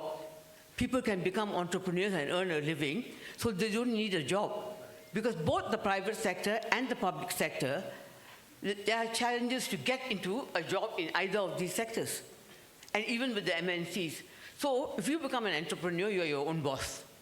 So there are many advantages of that. So the education system has to transform and recognize some of the things that universities are doing. The other thing that I need to say, as far as higher education is concerned, once upon a time, yes, if you got into university, you are almost guaranteed a job. You get a job somewhere, and you will, and as one person, if one person graduates from a family, that actually uplifts their family, because all the family values, etc., are different. And when they send a child to the university, they expect the child to come back and support the family in one way or the other, either support the siblings or support the parents. Because many of us came from very humble backgrounds, and we had access to higher education. So the first thing is, so in the case of higher education, it can only become a solution for poverty eradication if the graduates can get jobs or do something which brings them some incomes. If they cannot do that, then if they come from very poor backgrounds, nothing happens. This morning, there were people talking about people returning to the rural areas. Yes, we have seen some graduates going back and actually building their communities, but it's not all of them. So many people prefer to stay in the cities and go back during festive periods and things like that. So the third point I want to make is, does higher education actually promote inclusive growth? Again, higher education can promote inclusive growth and development, provided the output and the outcomes from higher education become useful and can earn incomes and contribute to the economy. Then they can promote inclusive growth. Many of us do all kinds of things that try to help people to get access to education. And that is done either on a macro basis or on an individual basis. I know, Topa, you have got some tuition projects in Jeli, and many others have their own individual CSR projects. But that does not have a huge dent. The CSR projects has to be a bit more scaled up. I heard that somebody was here from the Zakat division, and Zakat organizations have given money to various NGOs to carry out work which helps people come out of poverty, the very, very poor. So basically, the other thing that also, education has changed. The private sector contributes a significant proportion of money to the GDP in terms of earnings from we do a lot of, we teach a lot of students from foreign countries. That brings in a lot of income in terms of student fees, what they spend in the economy and things like that. And when we do when we do international education, we need the authorities around us to be very receptive and accepting of our foreign students. You don't want the police to stop them halfway and ask, who are you and what are you doing here? Sometimes students don't come to class and they say they were stopped by the police. Why? Because they were asking where we were and where our passports were. So these kind of things has to stop. Even though there's been a lot of progress, we have had a lot of engagements with immigration, the police and everything else, with the Ministry of Higher Education, but it has to be even more student-friendly if we want to attract foreign students. And now is the opportunity for Malaysia, because many of the countries that were traditionally attracting good quality students are actually shutting their doors. Australia, UK, and US. So where will the students start looking? They will start looking in this region. And because of that, our systems have to work as an integrated whole. How much time do I have? I have a lot of time. Oh, very good. Okay. Okay. 2 minutes. 2 minutes, okay. You're kidding me. I thought it was 20 minutes more.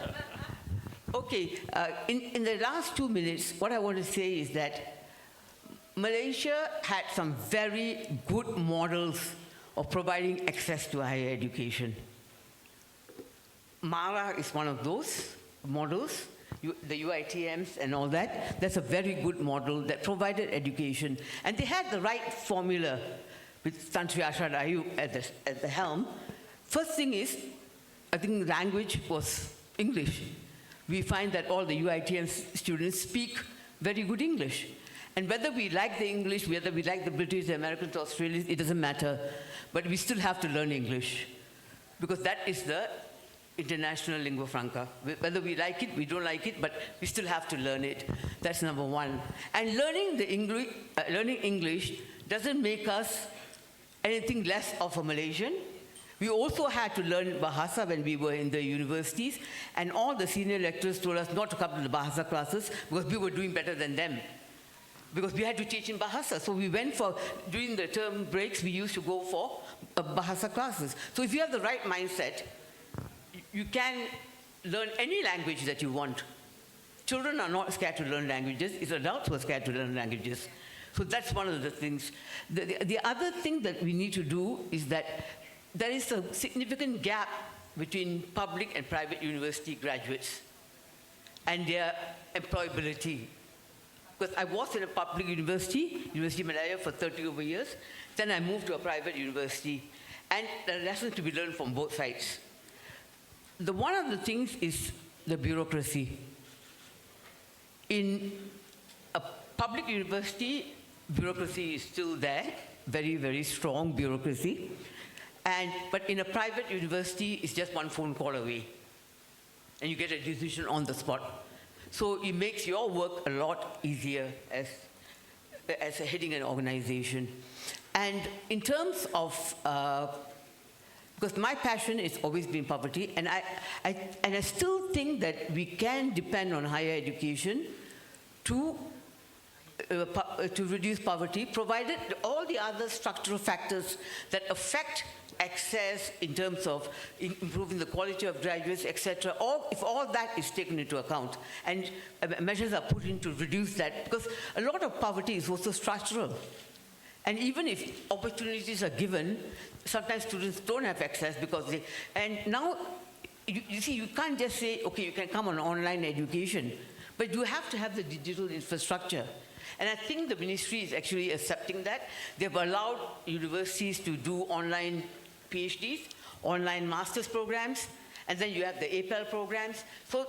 So the ministry has become very flexible, and then they also allow micro-credentials, which I think is very, very useful. That means you break up your lectures into small units, and they're stackable, and it's counted. And so it works for a lot of people. I'm not sure whether the bundled education is the same concept, because I don't know what you mean by bundled education, but here we talk about micro-credentials. So I would like to have a chat with you after this, find out what's bundled education. It may be similar, where you can take your time, and do one unit, and then you add on and add on, and you can take it as long as you want to graduate. Okay, am I done? Okay, thank you. Thank you very much. You're very time sensitive. Very good. Thank you very much. I think that has a lot of insights, and I think later when we have this quick Q&A session, I think students from our local universities in the UKM, and will be able to ask questions of how the challenges in terms of bureaucracy, in terms of the access that they got and whatnot, especially in terms of the English. Next, we will be listening to Dr. Elini from Philippines, I guess, around the same subject, multidimensional perspective, evidence and pathways through the role of the higher education in Philippines. Please. Is this one working? Yes. Yeah, sure. Sure. I got the permission of the moderator. I would like to stand here, and also I would like to control the slides. Thank you. This one? Okay. Good afternoon, everyone. I'm Aleli from the Philippines, so I'm happy to be part of this activity, this event. So I'd like to again reiterate my thanks to the organizers for giving me this opportunity to share with you some insights here coming from the Philippines. So as you have seen in my slide, I focus my presentation on the role of higher education institutions in promoting inclusive growth and sustainable development in the Philippines. No? This is basically because I'm coming from a university. I'm teaching and at the same time doing research. The LaSalle University is situated in the city of Manila. It's a private university. So probably most of the insights I could share with you today would be coming from that perspective. So just to give you context, some of you may not be as familiar with when it comes to the Philippine poverty. So I provide here first the recent trends in poverty in the country. So I'll focus on the last 4 data points here. As you would see, in the case of the Philippines, we have experienced a decline in the poverty incidence from the period 2015 to 2018. This is basically because of the rapid growth in the economy for the last 6 years. No, that actually is one important factor for that. There's also an increase in human capital investments. It's also an expansion of our main national poverty reduction program, which we call the 4Ps, or Pantawid Pamilyang Pilipino program. And then, as you would move to the right, from 2018 towards 2021, you see that there was an increase. And it's something that probably some would expect, knowing that we experienced during the time the COVID pandemic. And however, we can see that the increase in the poverty incidence is not so large. This is again because of the fact that the government was able to implement a program that addresses or targeted the low-income families, and that's actually a big factor. So the latest estimate that we have for the Philippines is 15.5% poverty incidence among the population. However, the government actually aimed for a 9% poverty incidence based on its Philippine development plan. So we have this development plan that we have for the Philippines, and that's our target. So we are already in 2025, so in 3 years' time, we hope that the 9% will be achieved. So aligned with that as well, the government is setting a specific vision for the Philippines, which is to make sure that the country by 2040 will be a prosperous, predominantly middle-class society where no one is poor. And this is again aligned also with the SDGs. So we are all very familiar with the SDG 1, no poverty in all forms elsewhere. And we want Filipinos to enjoy long and healthy lives and are smart, innovative, and will live in high-trust society. So to be able to achieve this, there are a lot of things that the government should do, as you would probably agree with me.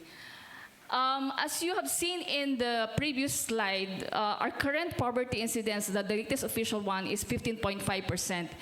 This is at the national level, but what you see on the right-hand side is a map of the Philippines highlighting also the disparities across regions.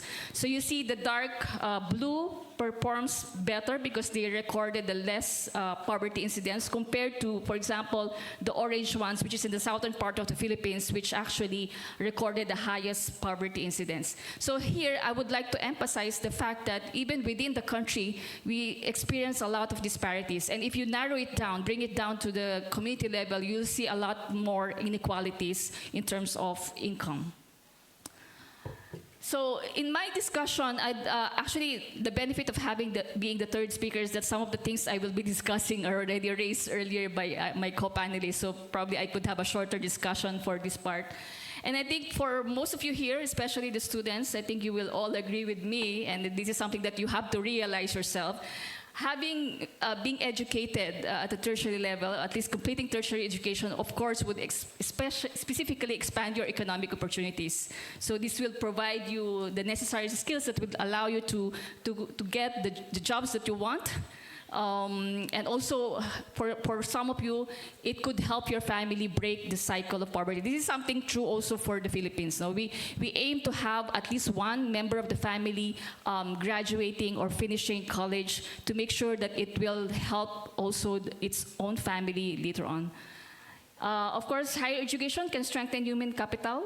It raises national productivity and attract investments, and eventually this will improve our economic performance. At the same time, it promotes social inclusion. You will be once you graduate, you will be empowered, and I think changes happen normally.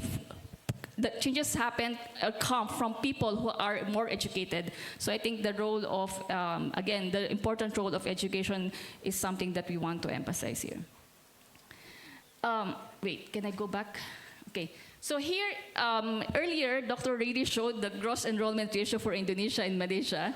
And now I'm showing you the gross enrollment ratio for the case of the Philippines. So we have the latest estimate as of 2024, and it is around 47.4%. So you see the trend here. I just emphasize what happened over time since 2010. For instance, there was a decline around 2016 to 2017 because in the Philippines, we just implemented the K-12 basic education program. In most of the countries, you have basic education for 10, 13 years already. No? We just had it in 2016, 2017 because in the past, we only have 10 years of basic education. So that is why we have a decline in tertiary education in 2016 to 2017 because there were no graduates at that time. They have to extend for 2 more years before they move to the tertiary education. And that's why you have the declining trend there. However, because of the implementation of the K-12, after 2 years, we now have the graduates, and that contributed to the increase in the gross tertiary education. There are also more local universities during that time. There was an expansion of the different programs that were offered in these various universities, and also improve access to digital learning options. So some people can continue their education online. So I present now in this slide some challenges faced by higher education institutions. Again, this is because I'm coming from an educational institution myself. No, these are just a couple of them, and some of you, probably those who are from the universities as well, you can add more to this. But what I would like to emphasize would be 4 points. One is inequality in access. And this is something that Dr. Riri also highlighted earlier. No, the fact that we have socioeconomic divides also means that there are differences in terms of accessing education. Second would be resource constraints. You know, we all know, at least in the case of the Philippines, public universities are relying heavily on government budget, and private institutions like ours would have to rely largely on tuition fees. So this is a common problem or common challenge. Curriculum relevance, this is something that also is aligned with the earlier discussion. The challenge is how can we make sure that the graduates that we have are adapting to the new challenges or adapting to the new technologies, new changes in the society, so that once they finish, they will have the right jobs for them. No? So the problem of skills mismatch was also highlighted earlier by Dr. Riri. And then the last point I have would be how you can balance research, teaching, and social engagement. This is these three are the main roles of people in the university. So that's why, even in my case, this is a challenge for my own personal experience.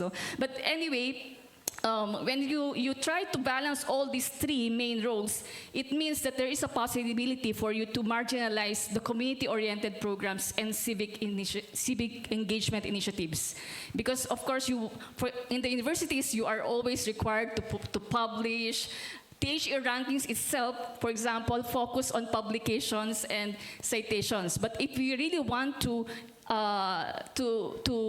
address poverty, it's not only about having those publications. What is important is how does it translate to actual reduction in poverty or actual programs or projects that will help the communities address their problems, their own development problems. Oh, sorry.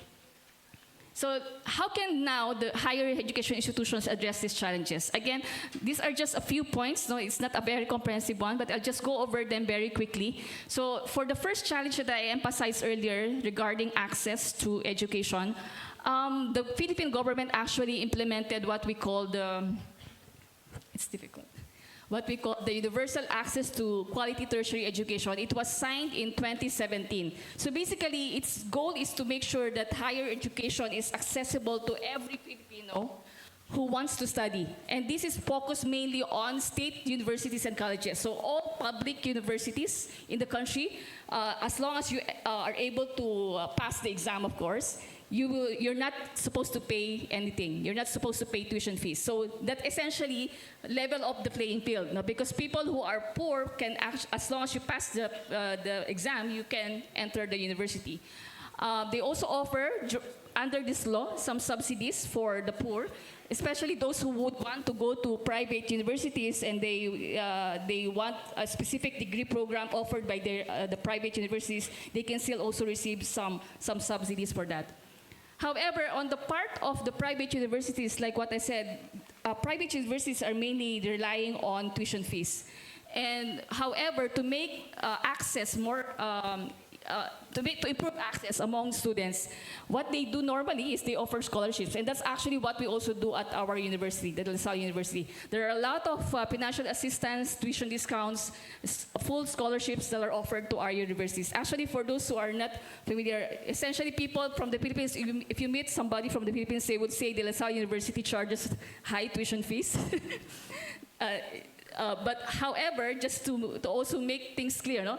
The university's policy is also that is actually a way by which the university can allow offering scholarships to poorer students. So basically, it's the high income families are somewhat subsidizing the poorer ones in that case, if you are to view it.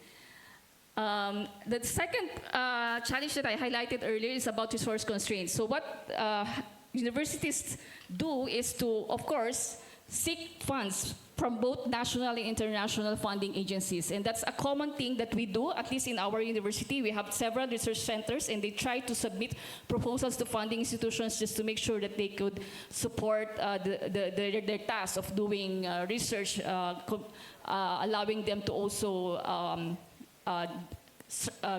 give some or develop some impactful projects for the communities. At the same time, we collaborate with so many institutions. No?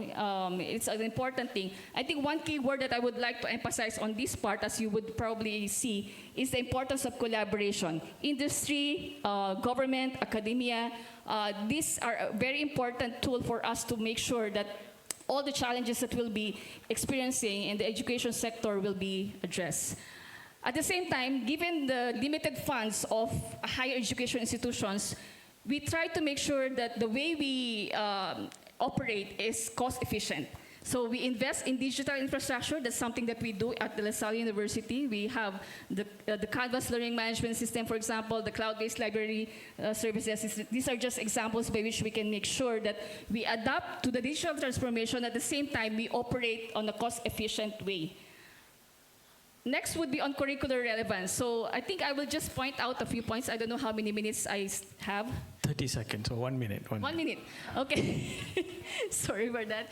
So for the curriculum relevance, this is more of aligning the curriculum with what the industry needs. And I think this is something also aligned with the earlier discussion, making sure that the graduates have the skills, the capacity that they need to ensure that the labor market can absorb them.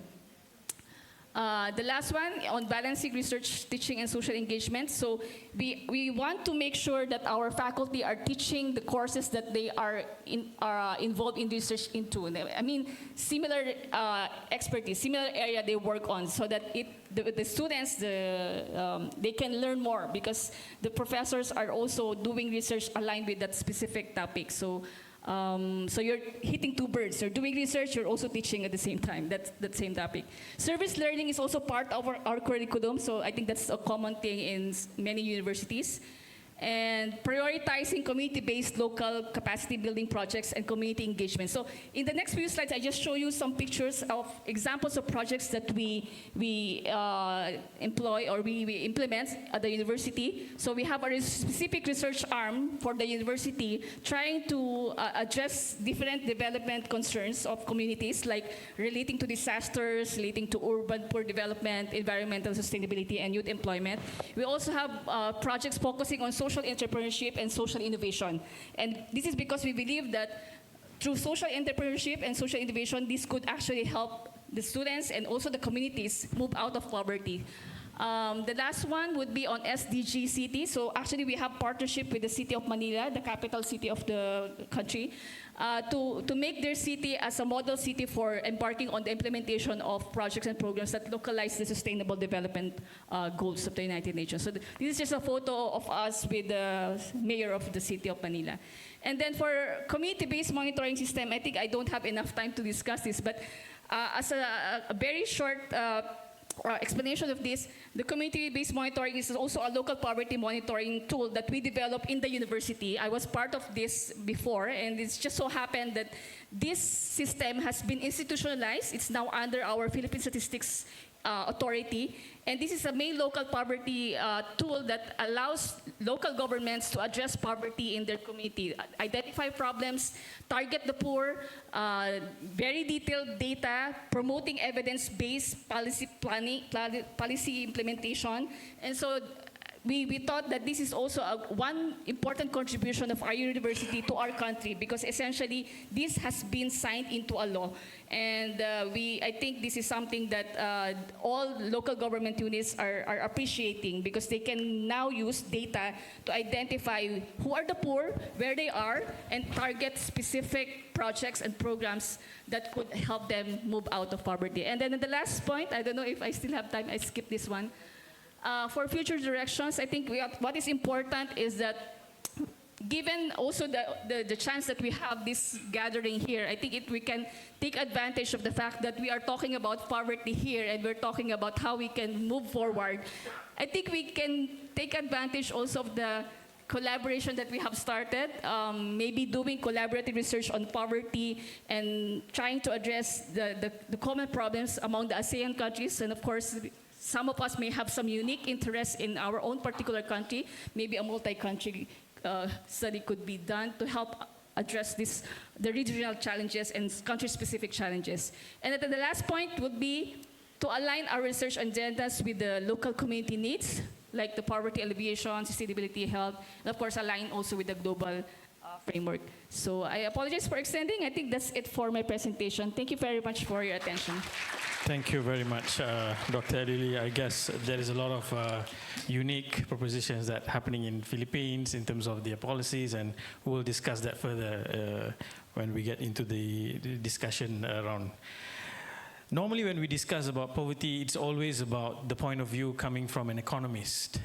And UAC, one of their efforts is they're trying to bring in more multidisciplinary approach by bringing in sociologists, anthropologists, and I think for the very first time, I'm going to hear a mathematician talking about poverty with numbers, and the title is very interesting: Utilizing Household Data System to Analyze Poverty Dynamics and Develop Operating Models for Poverty Eradication in Southern Thailand. Though we are very close by near a neighbor, but you only have 10 minutes. Thank you, Doctor.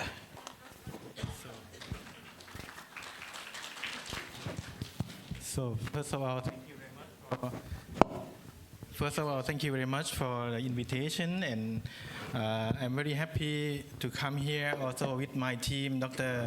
Aini and also Dr. Tien Tip. Also together, they are researchers in poverty policy of the university. I am coming from the University Prince of Songkla University. I'm actually the mathematician or applied mathematician, okay? Let's see, I will show you for the behind the scene of the poverty eradication, yeah? So then let me test for the slide, okay? Where is the Patani, okay? And that is Patani in the southern part, okay? You know already actually, then we zoom to be that, and we have the population like that, and religious is like 87% of Muslim, yeah, and thing like that, okay? That is for the information. And then we have the three main questions. The first one is where does the poverty still persist? And that is for the green, it's like the processing, okay, in order to get the answer. And the second one is why does the poverty endure? Yeah, that is also the way how to check and how to measure it. And the third one is how can poverty be eradicated sustainably? That is also the way in order to find out how to solve in a sustainable way. Yeah, and also the data integration is also behind the scene. It's a very important thing in order to find out the solution. And actually, in Thailand, we have many databases, okay, from the different departments. But the idea is how can we integrate the data together in order to find out the better solution together. And we know a whole landscape of the data. Yeah, and like at the beginning, we have 6 years ago, we have the Living on New Page database. After that, we developed for the PPAOS, it's like a PP Connect database. That is for the national database in order to check and prove that is the data from the government is correct or not. Because we also let the volunteer go to the village and let them work together, try to check the data, is it poor or not poor. It's let's say like a inclusive error or exclusive error in the database, like that. And after that, we try to let the national database to be the DSS. That one is like a decision support system. And then next, please. Can you go next? Can you? It doesn't work now. Okay. Okay, now it's come to the part of the DSS, yeah. That is maybe the behind the scene that I would like to show you, right? Maybe there are many students here, right? So then you can also continue for solving the poverty problem together in the ASEAN, like to work together. And behind the scene is like a data, because the data, firstly, you have to do like a data collection, the data cleansing, data processing, then you do the dashboard, okay? You do the GIS visualization, so then you can really see the topography of the poverty in your region, okay? And then you can do like a mapping, map overlaying, thing like that. And then after that, you do the data delivery by the request from the organization or from the department in the local government. And then you do the feedback loop. After you send the data to the functional local governments, and then they can also send back for the feedback loop. And after that, we have to check for the development of the household. How do they improve? Yeah, and then make things like integration of the data from different departments. And for the data collection, you see like this is also, we have like many questions together in order to get it from the household. And then the data is also can be collected by the volunteer. They can also have to give not the normal data, but it's also the data from the idea, or they would like to what is the thing that you would like to let the local government support you, things like that. And we have 5 capital. And for the data cleansing, we have the data cleansing for actually 3 processes like that, 3 steps in order to clean from the step by step, okay? To clean and to check, and if it doesn't, is it not okay, and then go back to check it again. Did it for the 3 steps of that in order to make sure that your data is good or not, okay? And then after that, we do the data processing. We have 5 capital. To have the human capital, physical capital, financial capital, natural capital, and social capital.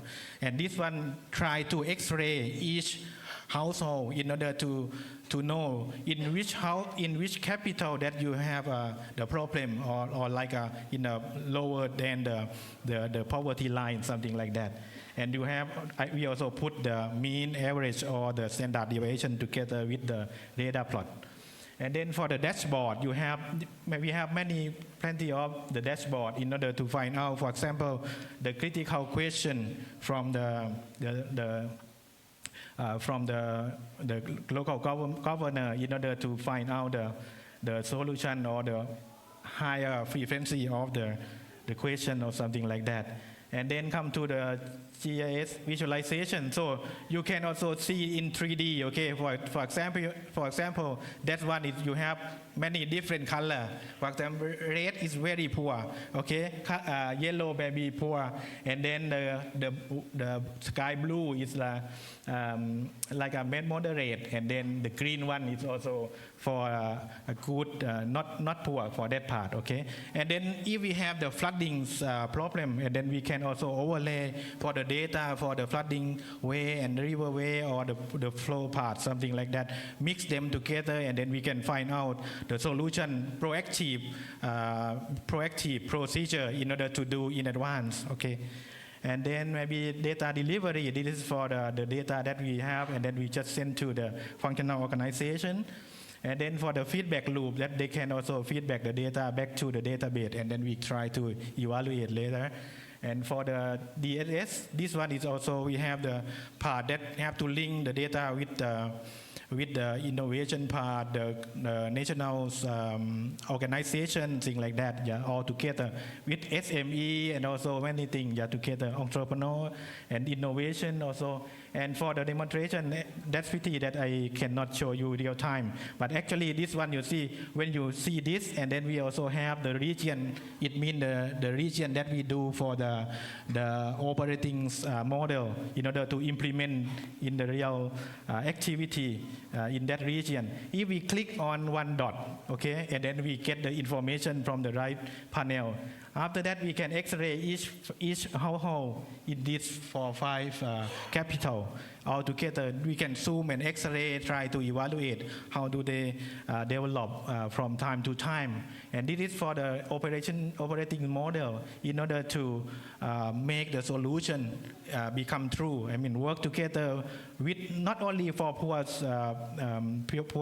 household, but we try to do for the value chain for a whole system in order to let the other part, in like a middle class, in order to let them lead, or even some leader in the region that they are rich, maybe they can also take the poor household to join in the process, in the value chain process.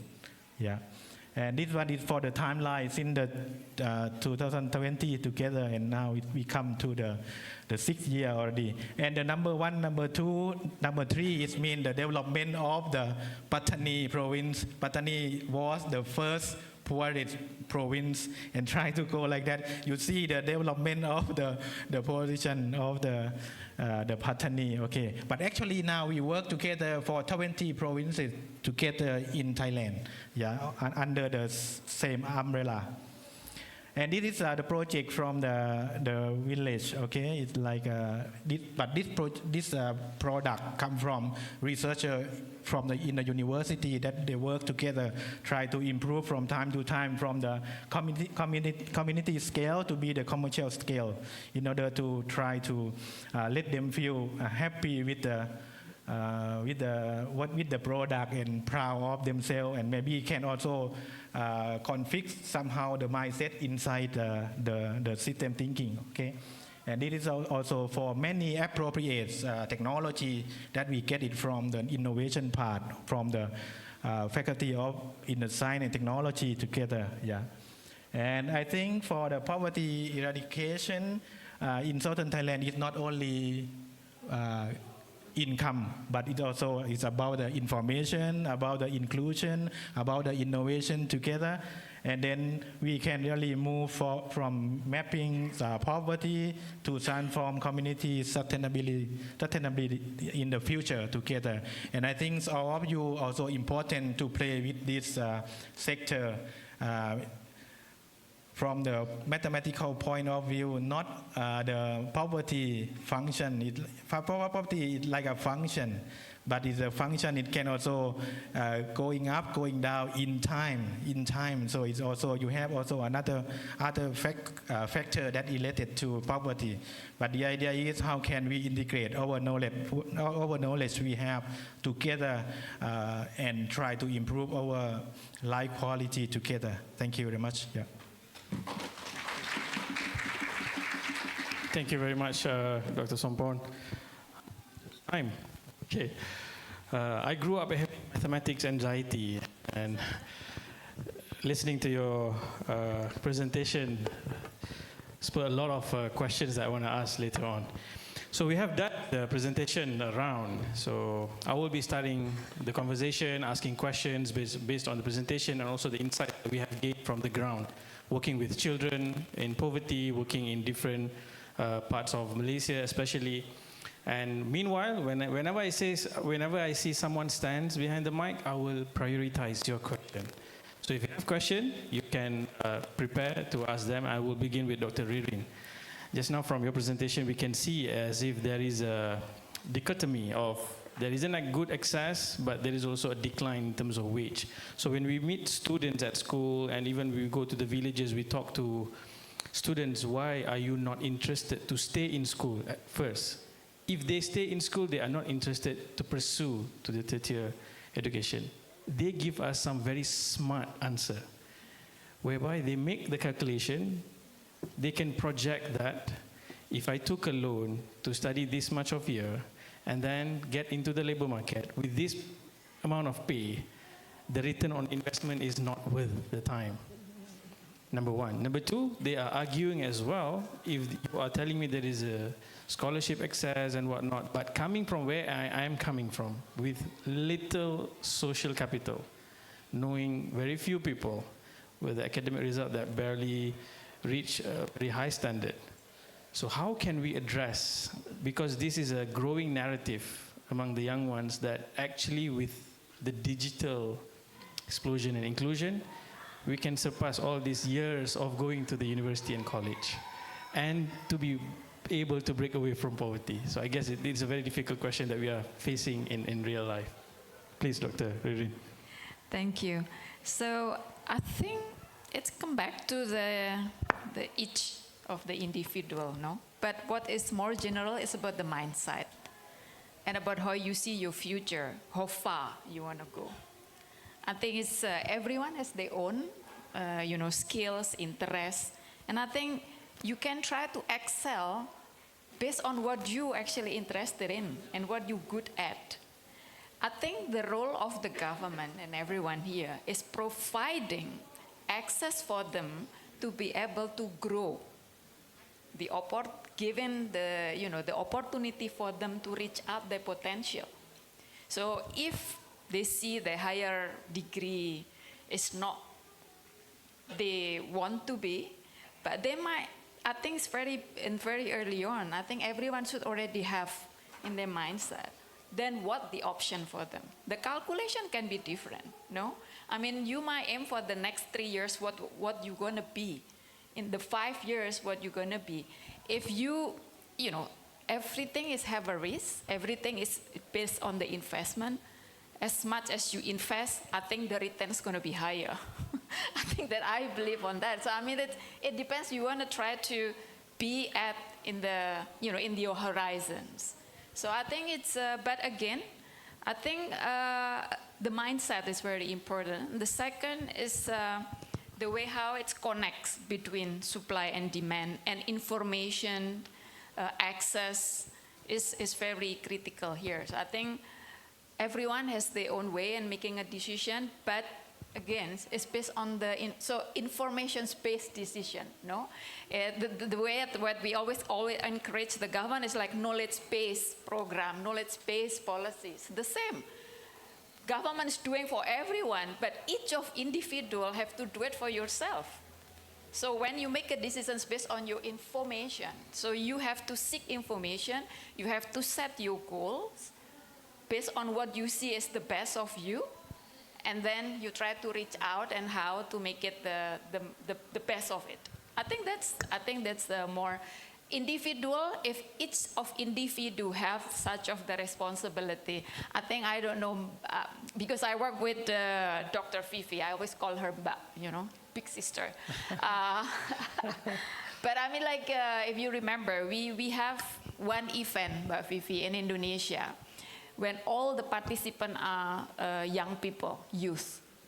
And one thing that actually Mbak Fifi said at that time is like, each of individual has their own role within your capacity, but you have to start from yourself. Start from yourself, how you make yourself to be a successful person. It doesn't have to be like, I cannot be Mbak Fifi, I cannot be you. But I have from the beginning, this is what I want, and this is what I need to invest to reach that goal. So I think the way how you help yourself, before you can help poor people to help themselves, you have to help yourself to be somebody that can be successful. I think that's more what I see. Yeah, I think that's a very huge challenge in the age of populism and instant gratification. People rarely think long term, right? To see that that far. Okay, I think that gives us some insight of how the business model is also changing in terms of how education work, Dr. Sulo. You mentioned about the bureaucracy, about the access from the historical experience through Mara and whatnot. And you also mentioned about the quality of the education. Nowadays, we can find within few seconds, with a few clicks, you can learn from the leader of that particular industry. For example, if you're going to a filmmaking, you don't have to enroll anymore to a filmmaking school, but you can find certain platform like Masterclass. You will be learning from James Cameron, who made Avatar and Titanic, how to make a film. So how does this challenge the relevance of higher institution, learning institution, and also how it can also be a shortcut, or I mean, like, skip through the bureaucracy and then people empower themselves with knowledge straight from the leaders of the industry? Okay, that's a tough question, but let me try and answer it, having worked in this education industry in many positions. Okay, the first thing is that when you say that there's a lot of knowledge out there and people can access that knowledge, yeah, definitely they can access knowledge online and things like that. Okay. Wait a second, they are giving you background music. I'm not sure why. Giving me background music, okay, where it's coming from. Some concert of some sort. So that will be probably what they learn online. Okay, I'm sure people are listening there. So one of the things that you find is that the role of parents. A lot of parents want their children to go to universities if they have the proper grades, right? Now, there are many graduates who do what their parents want them to do and say, okay, I've got my degree, now this is yours, you keep it, and I'm going to go and do what I want in my next life. So they go to the university, they get their degree, they do well because they're smart kids, but at the end of the day, they tell their parents, okay, you wanted me to do this, I've done it, you keep my degree. I'm not interested in that, I want to do something else. So that's one of the things that happens. Okay, how do we as educational institutions remain relevant? I think we have to be very futuristic. We have to be very agile. Okay, and we have to know the language that the kids are speaking. Because if you don't know what AI is, and you don't know what deep learning is, and all this kind of AI kind of related things, then your students are not going to respect you. When they come to you and they tell you something, you say, yeah, I also know that, okay? Even though they expect you not to know it. So I think the lecturers and the staff of universities also have to be very relevant to keep up with the global trends, the national trends, and know what is happening. So if you, and your lecture notes, you know, in many instances, people keep recycling their lecture notes. But you see, you cannot do that anymore because the kids have looked at the internet and they have found out all the most relevant things. I still remember very vividly when one of my students appeared for a viva and the examiner told her that she should be looking at a particular document. And she told the examiner, yes, but I've looked at the later version of the document. I was so pleased because I told her that until the day you graduate, even during the viva, you should be updating your bibliography. And that's what she did. So she told the examiner, yes, I agree, but I have already looked at the later version. So it shows what you should be doing you have to keep up. So the examiner was not up to date, but the student was. So the students keep the lecturers on their toes, that's for sure. They keep asking questions. I mean, did you listen to the news last night? I didn't listen, but I think I know what's happening because I looked at my TikTok, I looked at whatever, so I know what's happening. So as far as the institutions have to be relevant, the lecturers have to be relevant, and you should expose your students to as much opportunities as possible outside.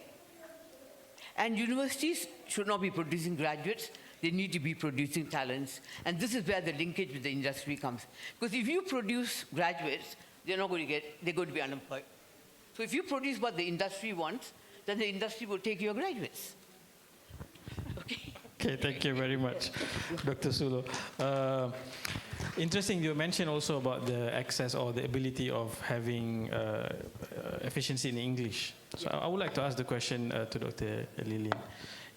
From my limited experience traveling, I always found the Filipinos in many parts of the world because the ability of speaking English. But you also mentioned that there is a disparity among regions. So is there any insight of how maybe among Filipinos particularly with the ability of speaking English, they unlock so many accesses compared to those that has less proficiency in English? If you can understand from that point of view. Okay, thank you for that question. Yeah, I agree with you. Filipinos are all over. No, actually, I also travel a lot. And then whenever I go visit a place, I would always, there's a high likelihood that I would meet a Filipino who's working there or probably staying there.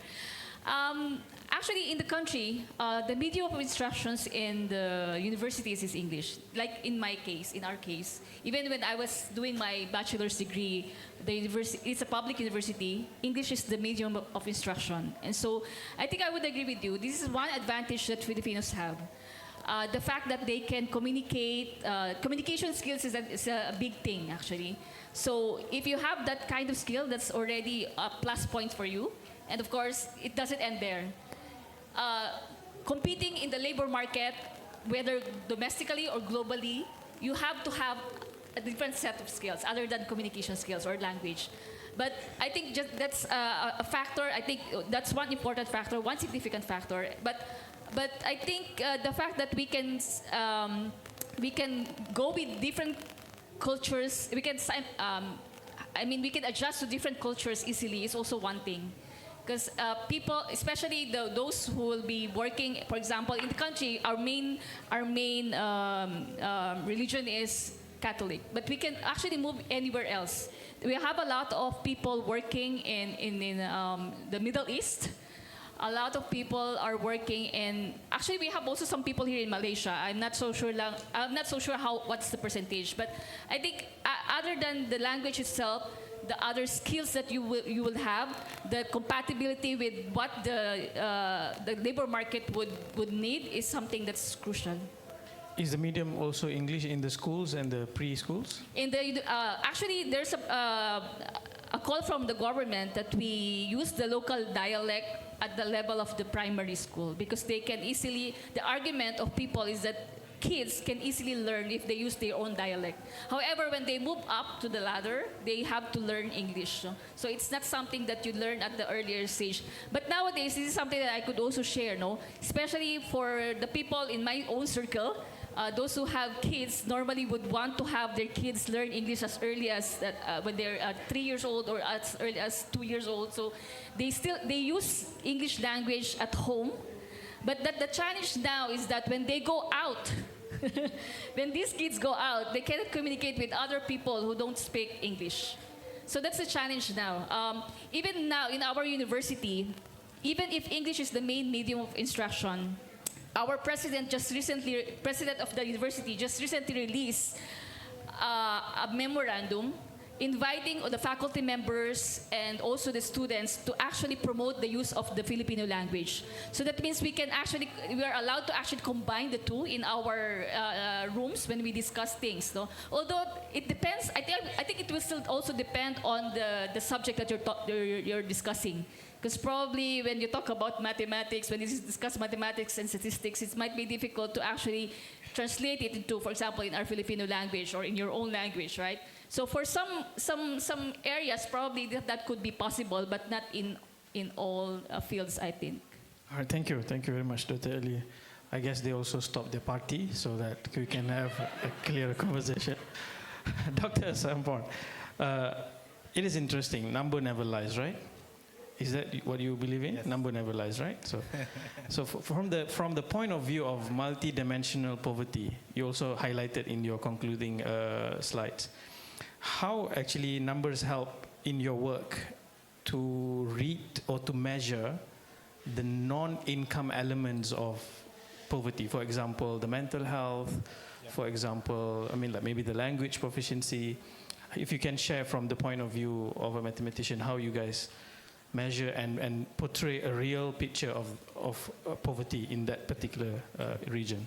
Yeah, thank you very much for a nice question. So actually in the number, say in mathematics and the real number, real speech or real value, okay, we can also make like one is quantitative, right, that we can count, we can add, something like that.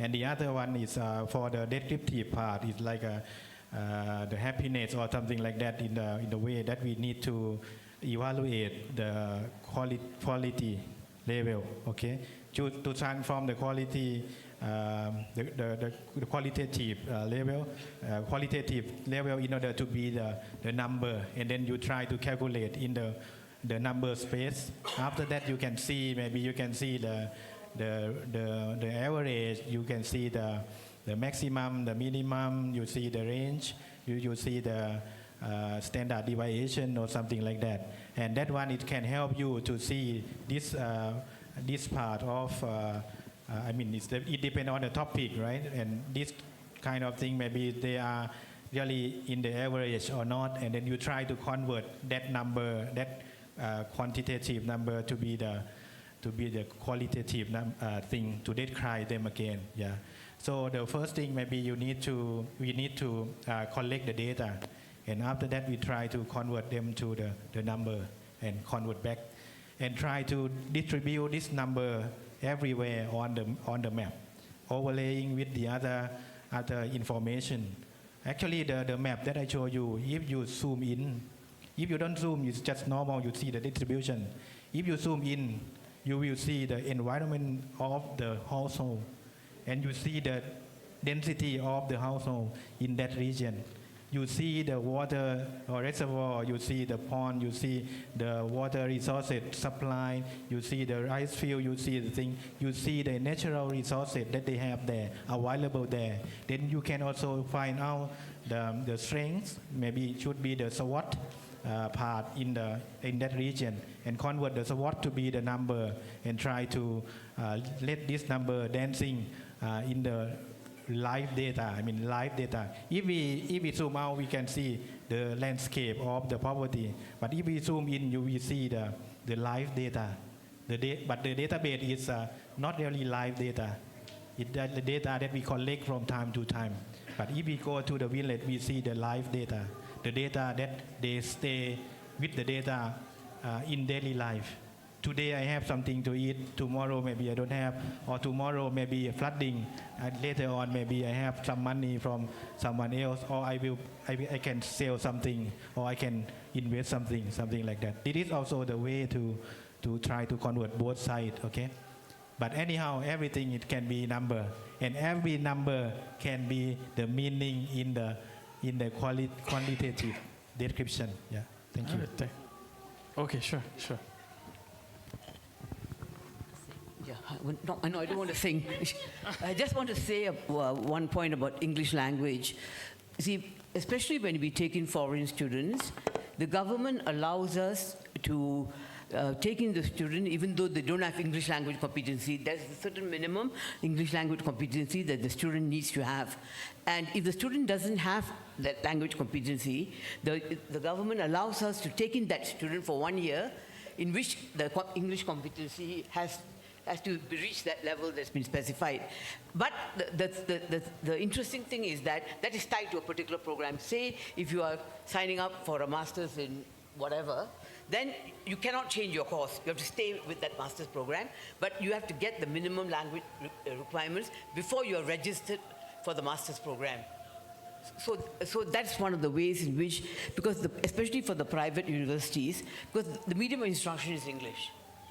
And when they come into our university, they have no choice. They have to learn English. So we try and support them as well. And some of them are very, very good.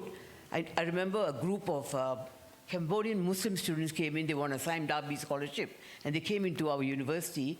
And when they came in, they couldn't speak a word of English. But because the environment was speaking English, and the students were very interacting with all the other students who only spoke English, they actually improved, and by the time they graduated, they were jumping up on stage and giving speeches. So that's how, the environment plays such an important role. Okay, that's all. Thank you. Thank you very much, Dr. Sulo. With that, I want to ask Dr. Ririn, taking points from Dr. Vivi just now, you mentioned about the aging nation. The population of certain age will increase, and I think the reality in Malaysia also is that we are towards the aging nation, and our birth rate has declined. So from the perspective that you mentioned just now, the wage is declining. So I would say one of the factors that people delay of getting married, or people delay or don't want to have kids, is also driven by the economic pressure at certain level. So how can we find solution? Because we want to see economic growth, but if it leads to an aging nation situation, I mean, like, the productivity will reduce and bunch of money will be used to support the elderly. So how can we see through this situation? Yes, you always give me tough questions. No, but I think this is also very, yes, you said this is about aging nation. It's very relevant for Malaysia, no? But I think Malaysia government already take step that now in the plan, in the government plan, they already included about the aging nation as part of that have to be taken account. What I see from the social security perspective, maybe this is very important that, in the past, usually we only, for the formal workers, the government formal workers, they usually have pension from the very beginning. But I think now it doesn't have to be only formal workers. Everyone, informal workers, entrepreneurs, whomever, working wherever, when they start working, they have to use, they have to include that in their equation as part of the, what I mentioned before, where you're going to be in the 5 or 6 or 10 years, that including in the 20 years from now, you have to start making an investment now. So saving, pension is the way how you do it. Insurance, including health, this is also very important. I mean, you now young, you probably don't have much complaint, but you never know, right? So I think this is the way how I see it, is the way how you have to start to taking responsibility in the future, making sure when you grow old, it's not become the dependent of your children. You become independent as you are, right? And you have to start it now. Or actually start it, not now, because I'm already old now. So I think it's supposed to start it like earlier before like the, do I look old? No. No. No, but I mean, what I'm saying is like, once you start working, this is where you already start thinking about how you make sure that in the next 20 years from now, you still be independent and strong enough to Sustain. to sustain and have a good life. So I think having a saving as part of the pension is something. Insurance, including health, also something is very crucial. Thank you, Dr. Rin. I guess I am also making some initiative personally by having 6 kids for now. That's my pension plan. Dr. Elili, in your presentation, you mentioned about the syllabus, and you emphasized syllabus, the curriculum, syllabus, and also the research and whatnot. I have a question with regards to the challenge of artificial intelligence and how certain skill set is considered obsolete in the market. For example, you can be trained as a great accountant, and suddenly there is a program and apps that does accounting for you with all the taxation and all the thing. So how, this also will lead to occurrence of poverty, because someone might be graduated, well achieved in his studies, but will be finding difficulties to find job to put their skill set into work. So how do you see the rise of artificial intelligence, technology, automation, and also the obsolete factors of their curriculum? Yeah, I think that's a big challenge that we are all facing right now. With the fast-changing technologies, we cannot avoid that, actually, because this is part of research, ongoing work of people in this area. So the challenge for students and for graduates is to make sure that when they are in the labor market, they can easily adapt. So actually, the challenge for our university is to make sure that our students has the skills to be resilient whenever there are things that are happening, making them agile, making them easily adaptive to any kind of changes. So if for example, you enter into the labor market and you found that it is very difficult to find a job because the AI or some robots or probably some other technologies have replaced you, I think what is crucial here is that our graduates would have that skill to actually learn new things. Because learning doesn't end in the university. It's just like a starting point for you to actually narrow down your area of interest, but it doesn't end with college education. So I believe that learning is a continuous process. So suppose that you end up with the labor market where no one is offering you the type of job that you want. It's up to you now to make that kind of adjustment. Maybe you need to learn new skills. You need to adapt new, enroll in a new set of programs for you to match your skills with the demands of the market. But I think there's also one issue. I'm not sure if this is also an issue for other countries in ASEAN. But we have this initiative also in the Philippines looking at the tertiary education in terms of how many do we actually have in the Philippines.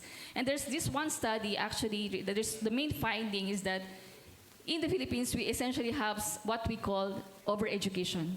Because the tendency of families is to actually have kids study until tertiary.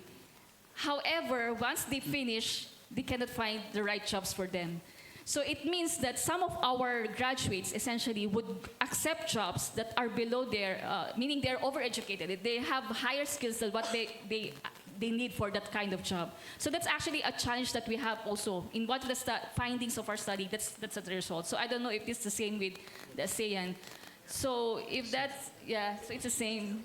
So I think with that in mind, I think we have to now think about how we can make sure that we don't push all the students to finish tertiary. That's also the reason why we moved to the K-12 education system. Because the additional 2 years, I think this is also something similar with the other countries, the additional 2 years would prepare the students to work already.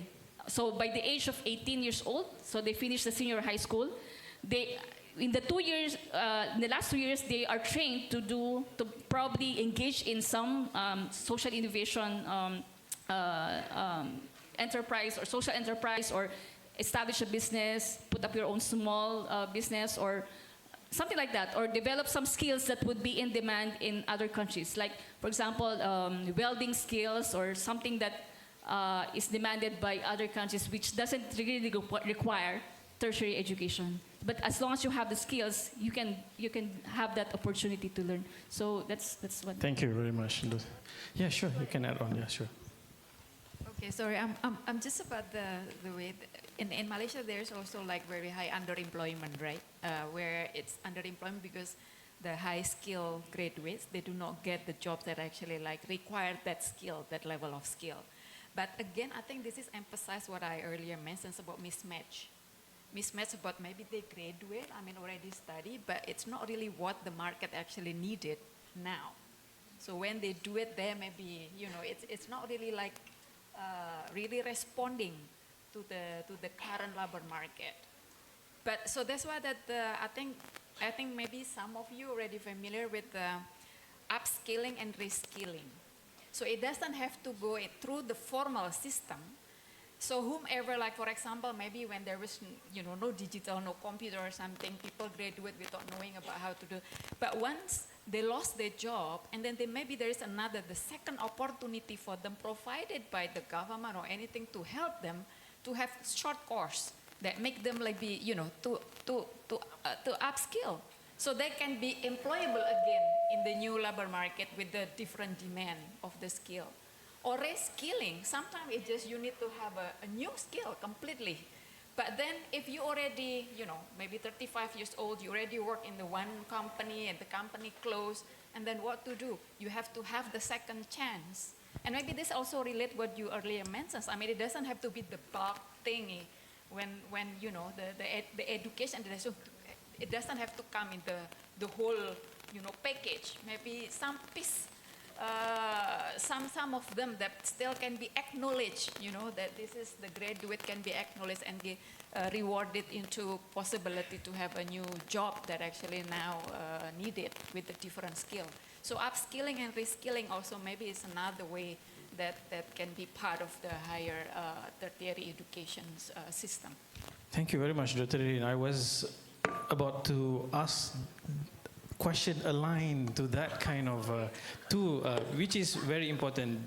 This is the thinking moving forward, but how maybe dashboards and numbers can help not only map the household income. For example, maybe you and your team has a projection of how these dashboards and the formulas behind it can help match certain talent, micro talents, or maybe potential and also skills that can be mapped. If you want to find programmer in Patani, they are here, for example, with this level of. Is that possible then?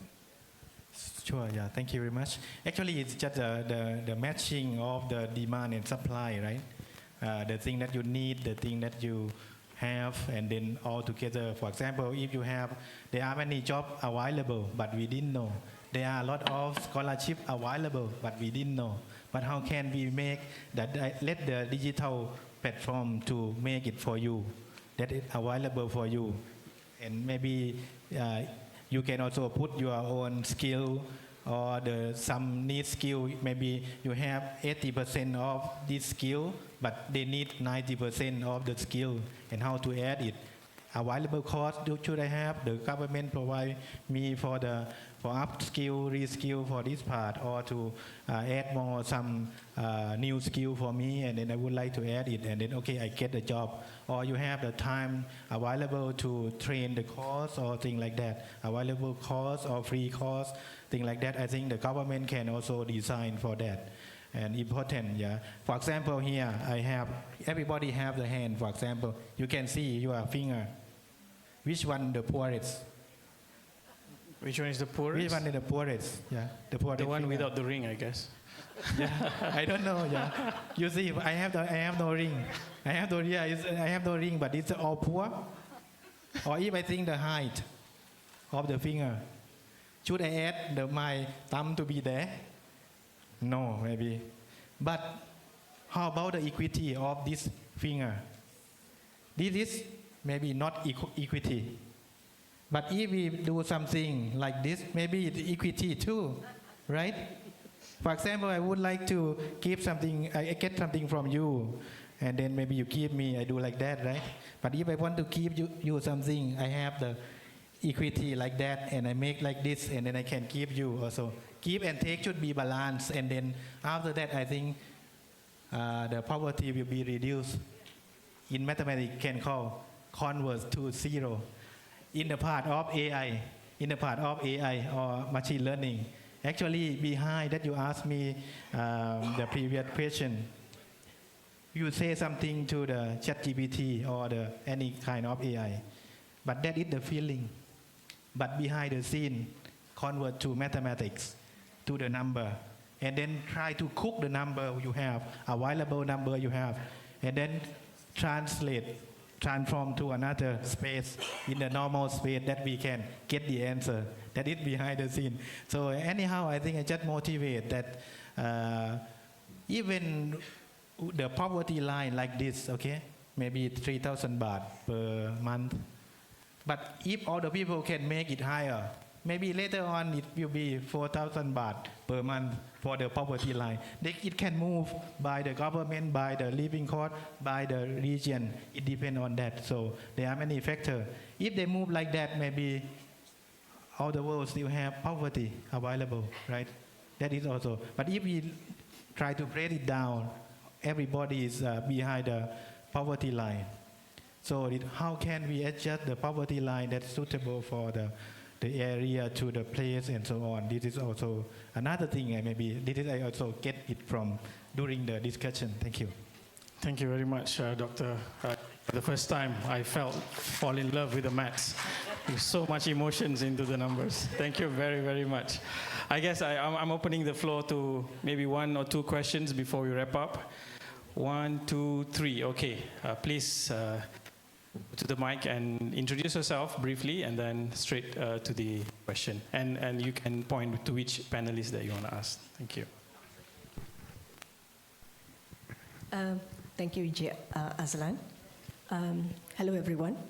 I'm Dr. Anuradha from University Malaya. My question, we have attained or we got independence, okay, politically, but somehow there is still structural legacies of the colonization still going on, okay? So my question is to any of the panels, in what ways might a decolonized or a decolonial perspective enable ASEAN nations to reconceptualize poverty as not merely a material measurement, but also to the loss of traditional knowledge, such as our agriculture, spiritual, something that has been passed down, so that ecological harmony can also be maintained. Thank you. I guess we take all the questions and then we answer them in one go. Second question. Thank you very much for that question. Well, very good afternoon, dear panel and everyone participating here. Myself, Ajwat Mahbub Karim. I'm a student studying in Binary University of Management and Entrepreneurship. So coming from an entrepreneurship university, I was thinking of something different to deal with poverty, to which our beloved Vice Chancellor, Prof. Sulu, also mentioned about microcredits. So, like what we believe is, instead of seeking jobs, we tend to create jobs. So the question is like, since higher education is a key theme today, so maybe like, do the panelists think that universities could collaborate with financial institutions to design microcredit schemes for graduates or community entrepreneurs, so poverty reduction becomes more sustainable? Like, poverty is now already in somewhat controlled, but it needs to be sustainable. So maybe entrepreneurship might help to create more jobs as well as reduce poverty. Thank you. Thank you very much, brother. I guess the question is to the Vice Chancellor. And the final one. Another 2? One last? 2 questions, yeah. Oh, there's a professor as well. Okay, 2 last questions. I guess 1 for each panelist. Okay, Assalamualaikum and very good afternoon. I have certainly enjoyed the talk from the various speakers. In Malaysia, my name is Dr. Halil from Maritas University. In Malaysia, we have the minimum wages. If I'm mistaken, it's about 1,700 ringgit. This would guarantee that whatever job one is working, he would enjoy that wage. My concern is, in many fields of profession, requires specific education and certification with different level of investment. So in the end, a student of medical imaging, for example, who has to pay about 70,000 for student fee, studying for 3 years will be earning similar with someone else who is paying, for example, let's say 10,000 ringgit. Perhaps we need to consider minimum wages be tied to professional certification at entry level, at least in the short term. Otherwise, we will end up with a situation whereby a lorry driver may be earning more than operation executive in a logistic company, who himself has to study for 3 years and pay as much as 50,000 ringgit for tuition fee. What do you take on this? Thank you. Suggesting any to that? No? Okay, you leave it. Let's share the problem. Okay. Question. The final, not the second final, another one, last one. Yeah, okay. Thank you. It's my great honor to ask the question. I'm very interested in the decision support system. So I have 2 questions. I want to ask Link, short for the supply chain on the poverty eradication.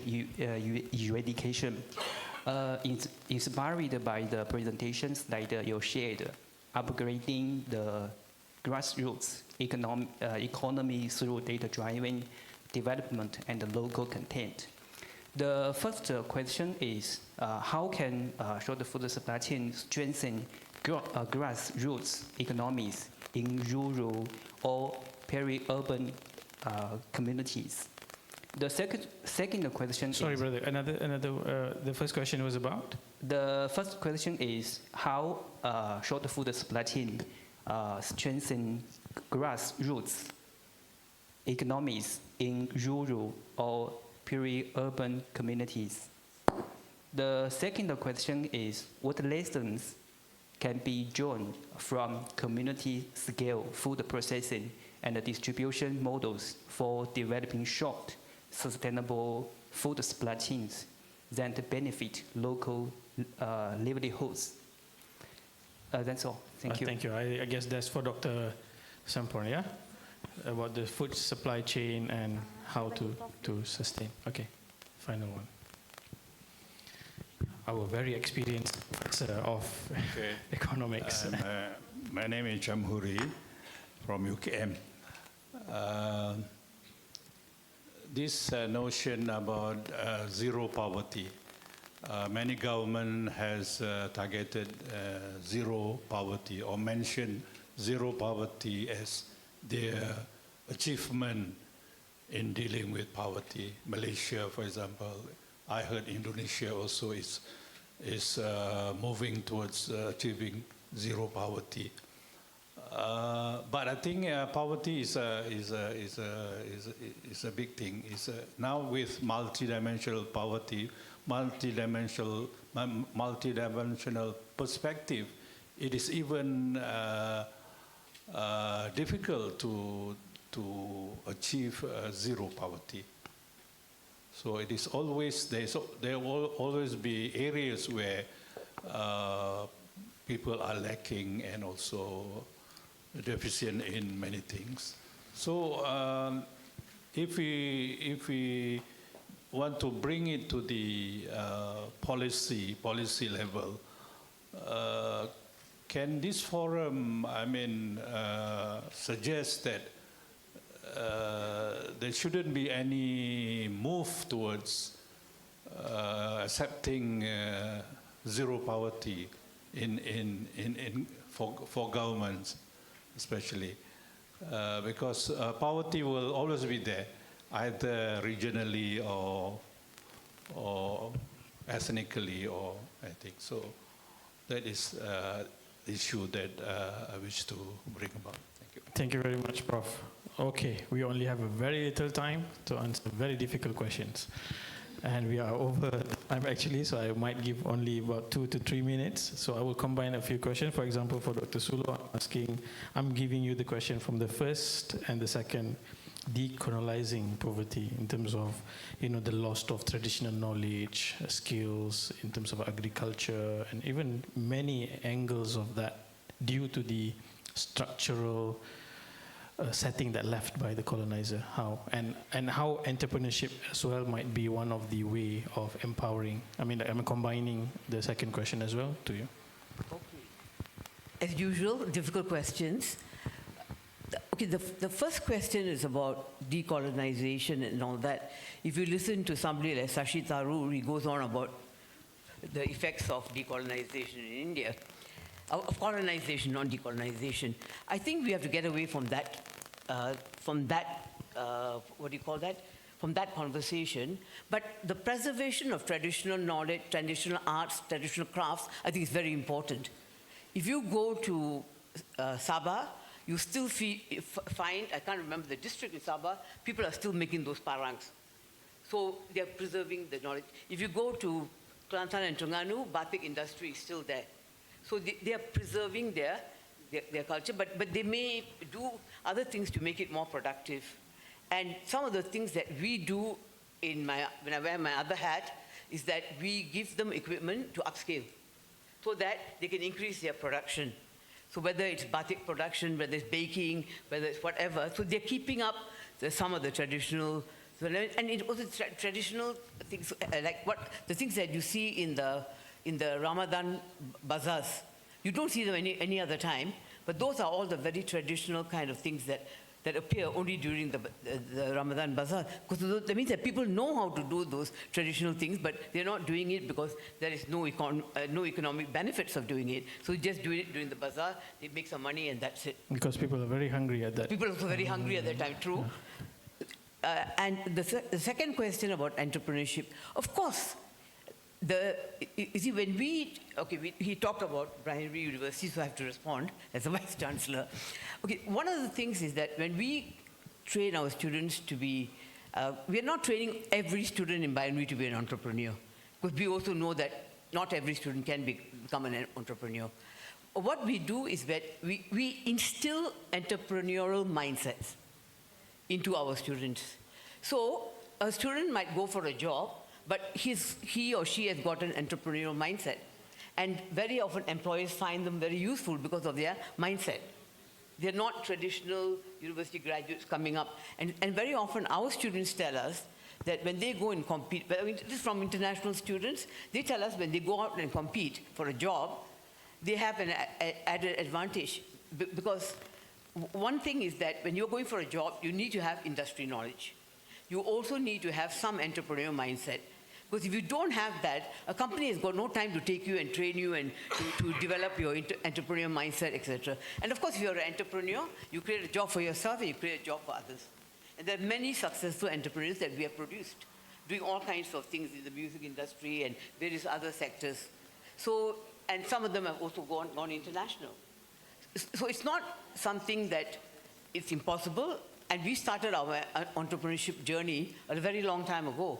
Now all universities are talking about entrepreneurship, but we started it a very, very long time ago. So all our students are inculcated, and we also engage with industry. You see, at one point in my life as an academic and in a university, I would say, forget the industry. You get the knowledge first, and then you go out and, work for whoever. But the thing is, now I don't have that viewpoint, because when we see the large number of unemployed graduates, then industry becomes very important, because the public sector cannot absorb these graduates. It's impossible. I mean, how much we are trying to shrink the public sector, and you tell the public sector to expand, to create jobs.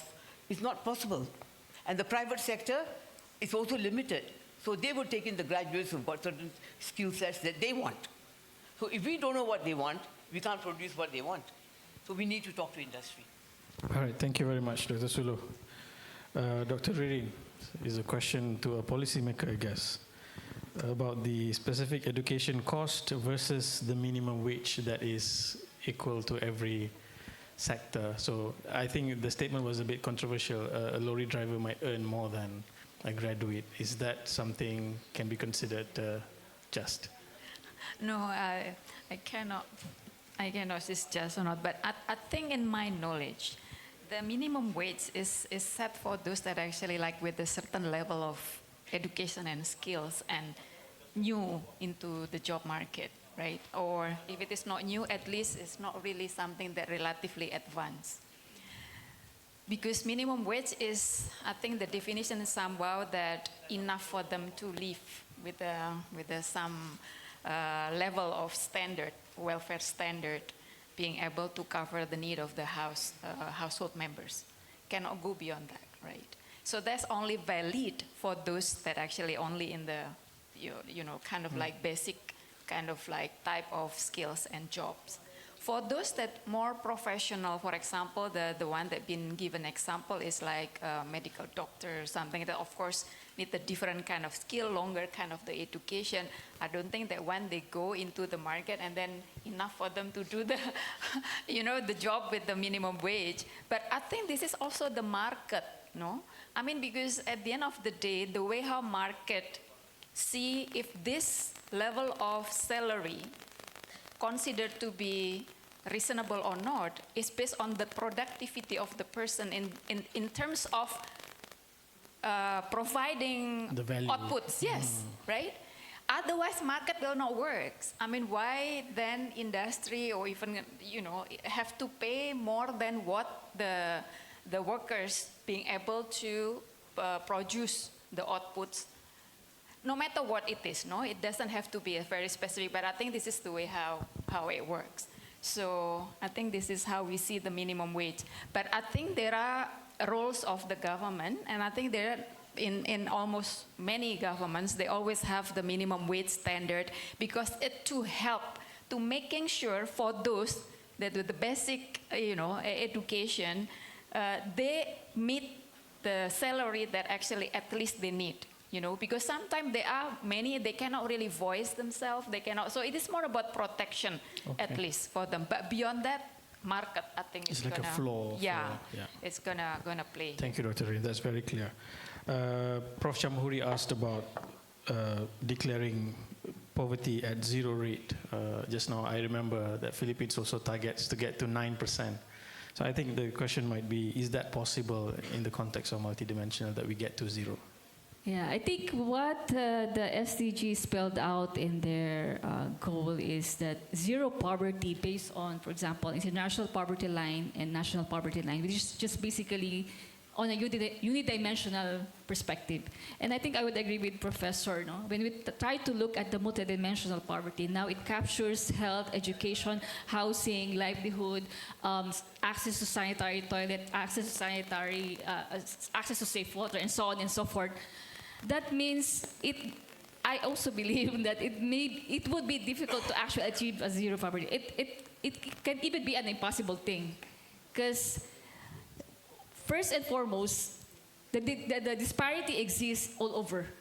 Even in the case of the Philippines, as I've highlighted also in the map, simply looking at the map, it emphasizes the fact that across regions, across communities, across areas, you have disparities. And you bring it down to the level of the communities or even across villages, this will be very, very evident, the inequality. And the access to those different rights that we need to have, like access to water and even internet now is part of that. So I agree. I agree with you, Professor. I don't think we should aim for a zero poverty, especially if we're looking at the perspective of multidimensional poverty. But of course, globally, we are now in that trend. No? It's a generally acceptable knowledge now that when we talk about poverty, we don't simply look at income, we don't simply look at consumption. We have to look at the other dimensions. I think this is aligned with the Amartya Sen contribution. No? We have a broader perspective when it comes to poverty. And so I think that's something that we want to push for. Even in the case of the Philippines, I think I mentioned it in one of the conversations earlier, that the Philippines is promoting also the measurement of multidimensional poverty. We even have now an approval by the national government in terms of how we specifically measure MPI in the country, because we adapt it in the local context, right? That's what it wants to have. Even if we have the global way of measuring it, it should adapt to the local context of each country. And that's why our government is also acknowledging the fact that we need to take a look at the other dimensions aside from income and consumption alone. Thank you very much. I guess Dr. Sulo want to add a little bit. I have to honor our elders, so please, a very short one. Yeah, very short response to the zero poverty. I think that probably when they looked at the SDGs, there was a mix-up for SDG 1 and SDG 2, because SDG 2 is the one that talks about zero hunger, which you can achieve. Whereas zero poverty was never mentioned in the SDG. Okay, I'm just joking. But the thing is, they didn't ask any of us. I'm sure if they had consulted you, Prof. Chamuri, or even any of the poverty think tanks or groups working on poverty, we would have said that zero poverty is impossible. So when it comes out in policy statements, those researchers working on poverty just say, okay, if they want to achieve zero poverty, and there was I think, where was it that they achieved, they reduced hardcore poverty in a few months. But they forgot about the people who were coming into, new people who were coming into poverty. That's another dimension that we need to talk about. Thank you very much, Prof. And the final question, what about, there is a problem, something about the supply chain, if I get it correctly, and how maybe the maths and the data dashboards will be able to solve that. So thank you very much for the question. So in the case of the grassroots economic, I think that is also interesting and also a challenge for the researcher and also many sectors of the like organization like university, for example, researcher also need to find that. For example, if you go to the market and then you can ask them in the market in each shop and ask them that is how can you get this, where did you import this vegetable? Maybe it not come from that region, come from some other provinces, you know. But if we know that more detail from every piece of part in the market, maybe we will try to find out the way for supply chain in that region. But who will be involved? It like the poor household family can also join that. For example, if they want to grow something, right? For example, one vegetable I import from another 300 kilometers from this market, and I would like to solve this problem to reduce the quantity to import.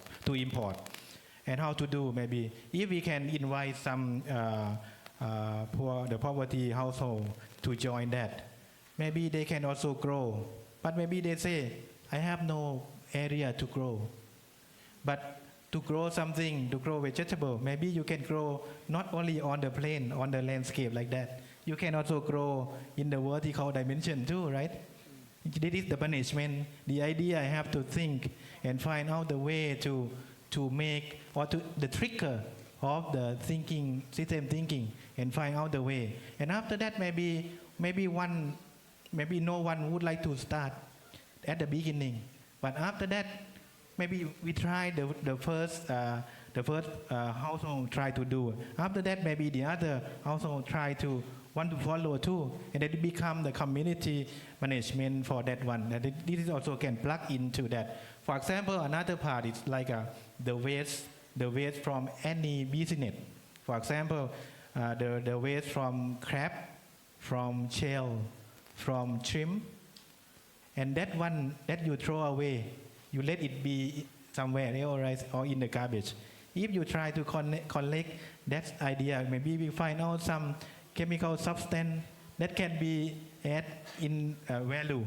But the people, maybe they, okay, for this shell cover, maybe they can make it fine and it can be something else that they can eat, or even do something else that is higher valuable for example. This is also, researcher or university can try to discretize something in that region that can be something new, and that is should be Okay, I think there are many ways. That is also there are in our research. There are many cases also that we can do. And the first SDG is no poverty, right? But the word no, if you swap NO, and then maybe it's become on, you know? And then it become on, I mean on and off, how can, who will be turned on and off, right? Can I turn off my poverty with the growth mindset inside, right? Or I should turn on, in this case I should turn on poverty, or I turn off the poverty. Interesting. You're very interesting. Give you, yeah, thank you. I think I want to explore your thinking more deeper. Thank you very much, everyone. We have came to the end of the conversation. Thank you, Dr. Sulo. Thank you, Dr. Ririn, Dr. Eli, Dr. Samporn. I guess we learned a lot, and I would conclude that we have, from all the presentation and discussion, I learned that we have enormous potential being in ASEAN. We are very fortunate to be in this part of the world. And of course, there are challenges, but there are always ways to tackle them, and we can do them better by to be together. And I think that Sri Mustafa emphasized that we need to not stop here, but expand the collaboration and create a platform that we can continue to work together. Thank you very much. And with that, I give back the floor to the MC. Thank you to Mr. Azlan Shahnabisan for moderating these sessions, and thank you to our distinguished panelists for the insightful sharing sessions. We would like to invite our panelists and moderator to take your seat below. Thank you.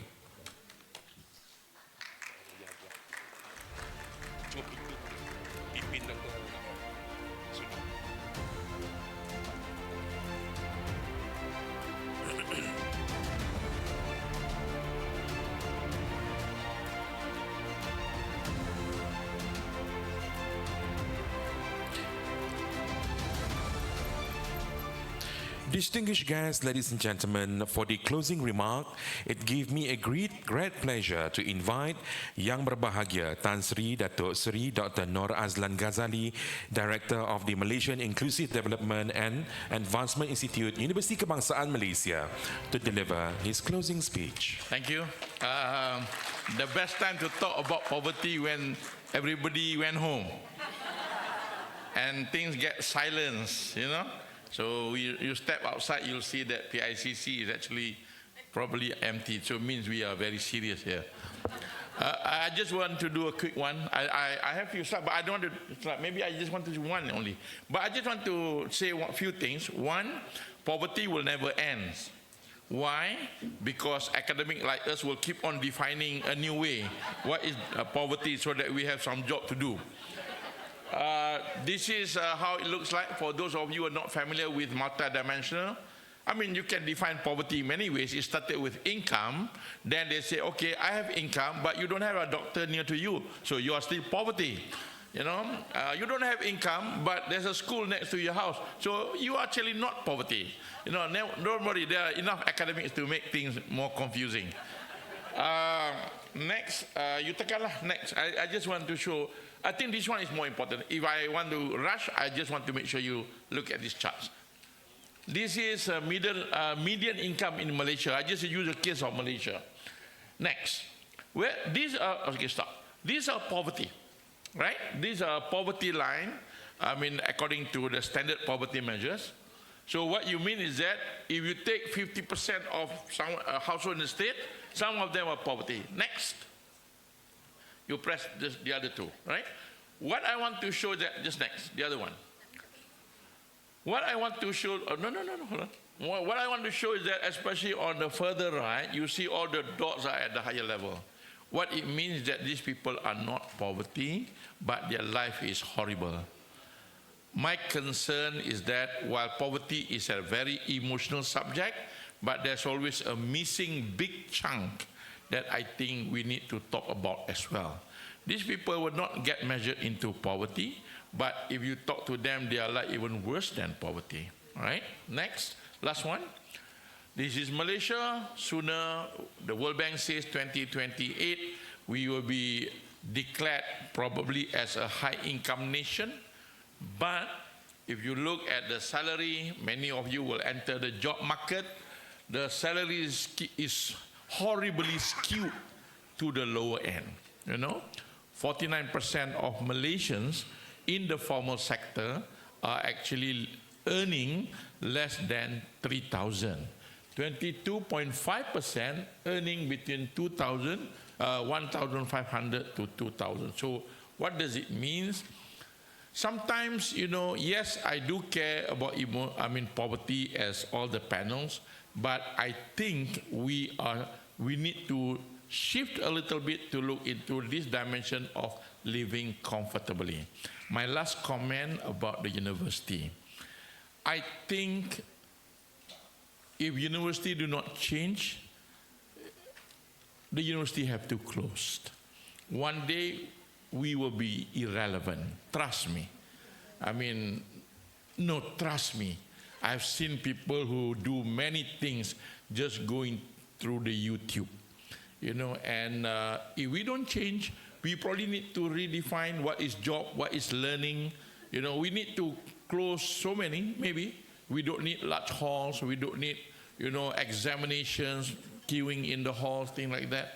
The world has changed, just take that. Thank you very much to all panels, and we look forward for the next round of discussion. Thank you.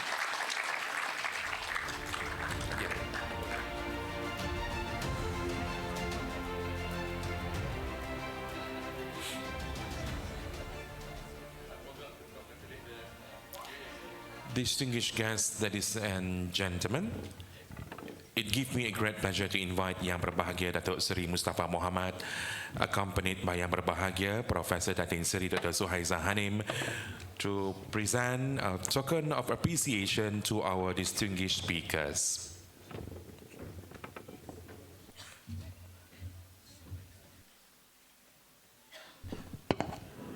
Ladies and gentlemen, let me invite Yang Berbahagia Datuk Seri Mustafa Mohamad to present a token appreciation to Dr. Vivi Al-Atas, Chief Executive Officer of Asa Kreativita Indonesia.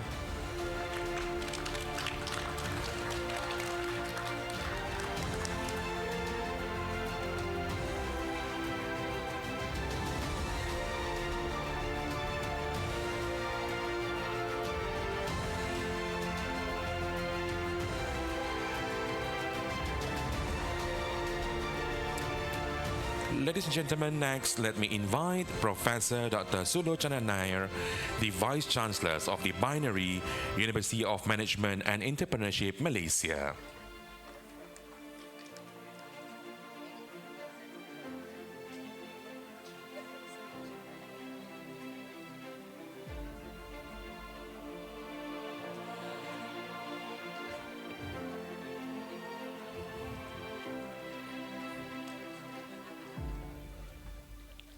Ladies and gentlemen, let me invite on stage Dr. Ririn Salwa Purnamasari from the World Bank East Asia and Pacific, Indonesia.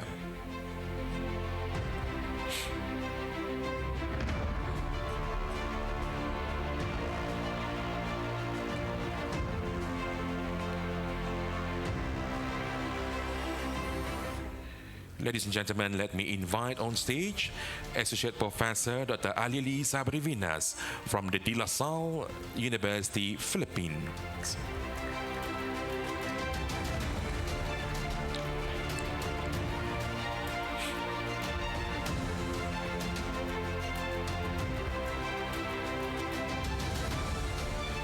Ladies and gentlemen, let me also invite on stage Associate Professor Dr. Sampon Choi Ari from the Prince Songkla University, Pattani Campus, Thailand.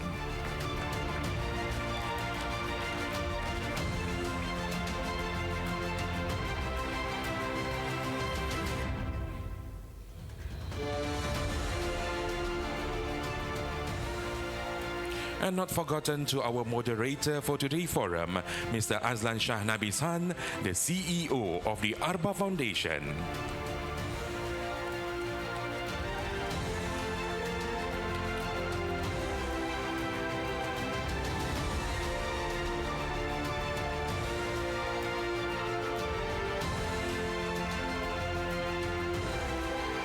Thank you to Yang Berbahagia Datuk Seri Mustafa Muhammad and to Yang Berbahagia Professor Datin Seri Suhaizah Hanim to representing the token appreciation.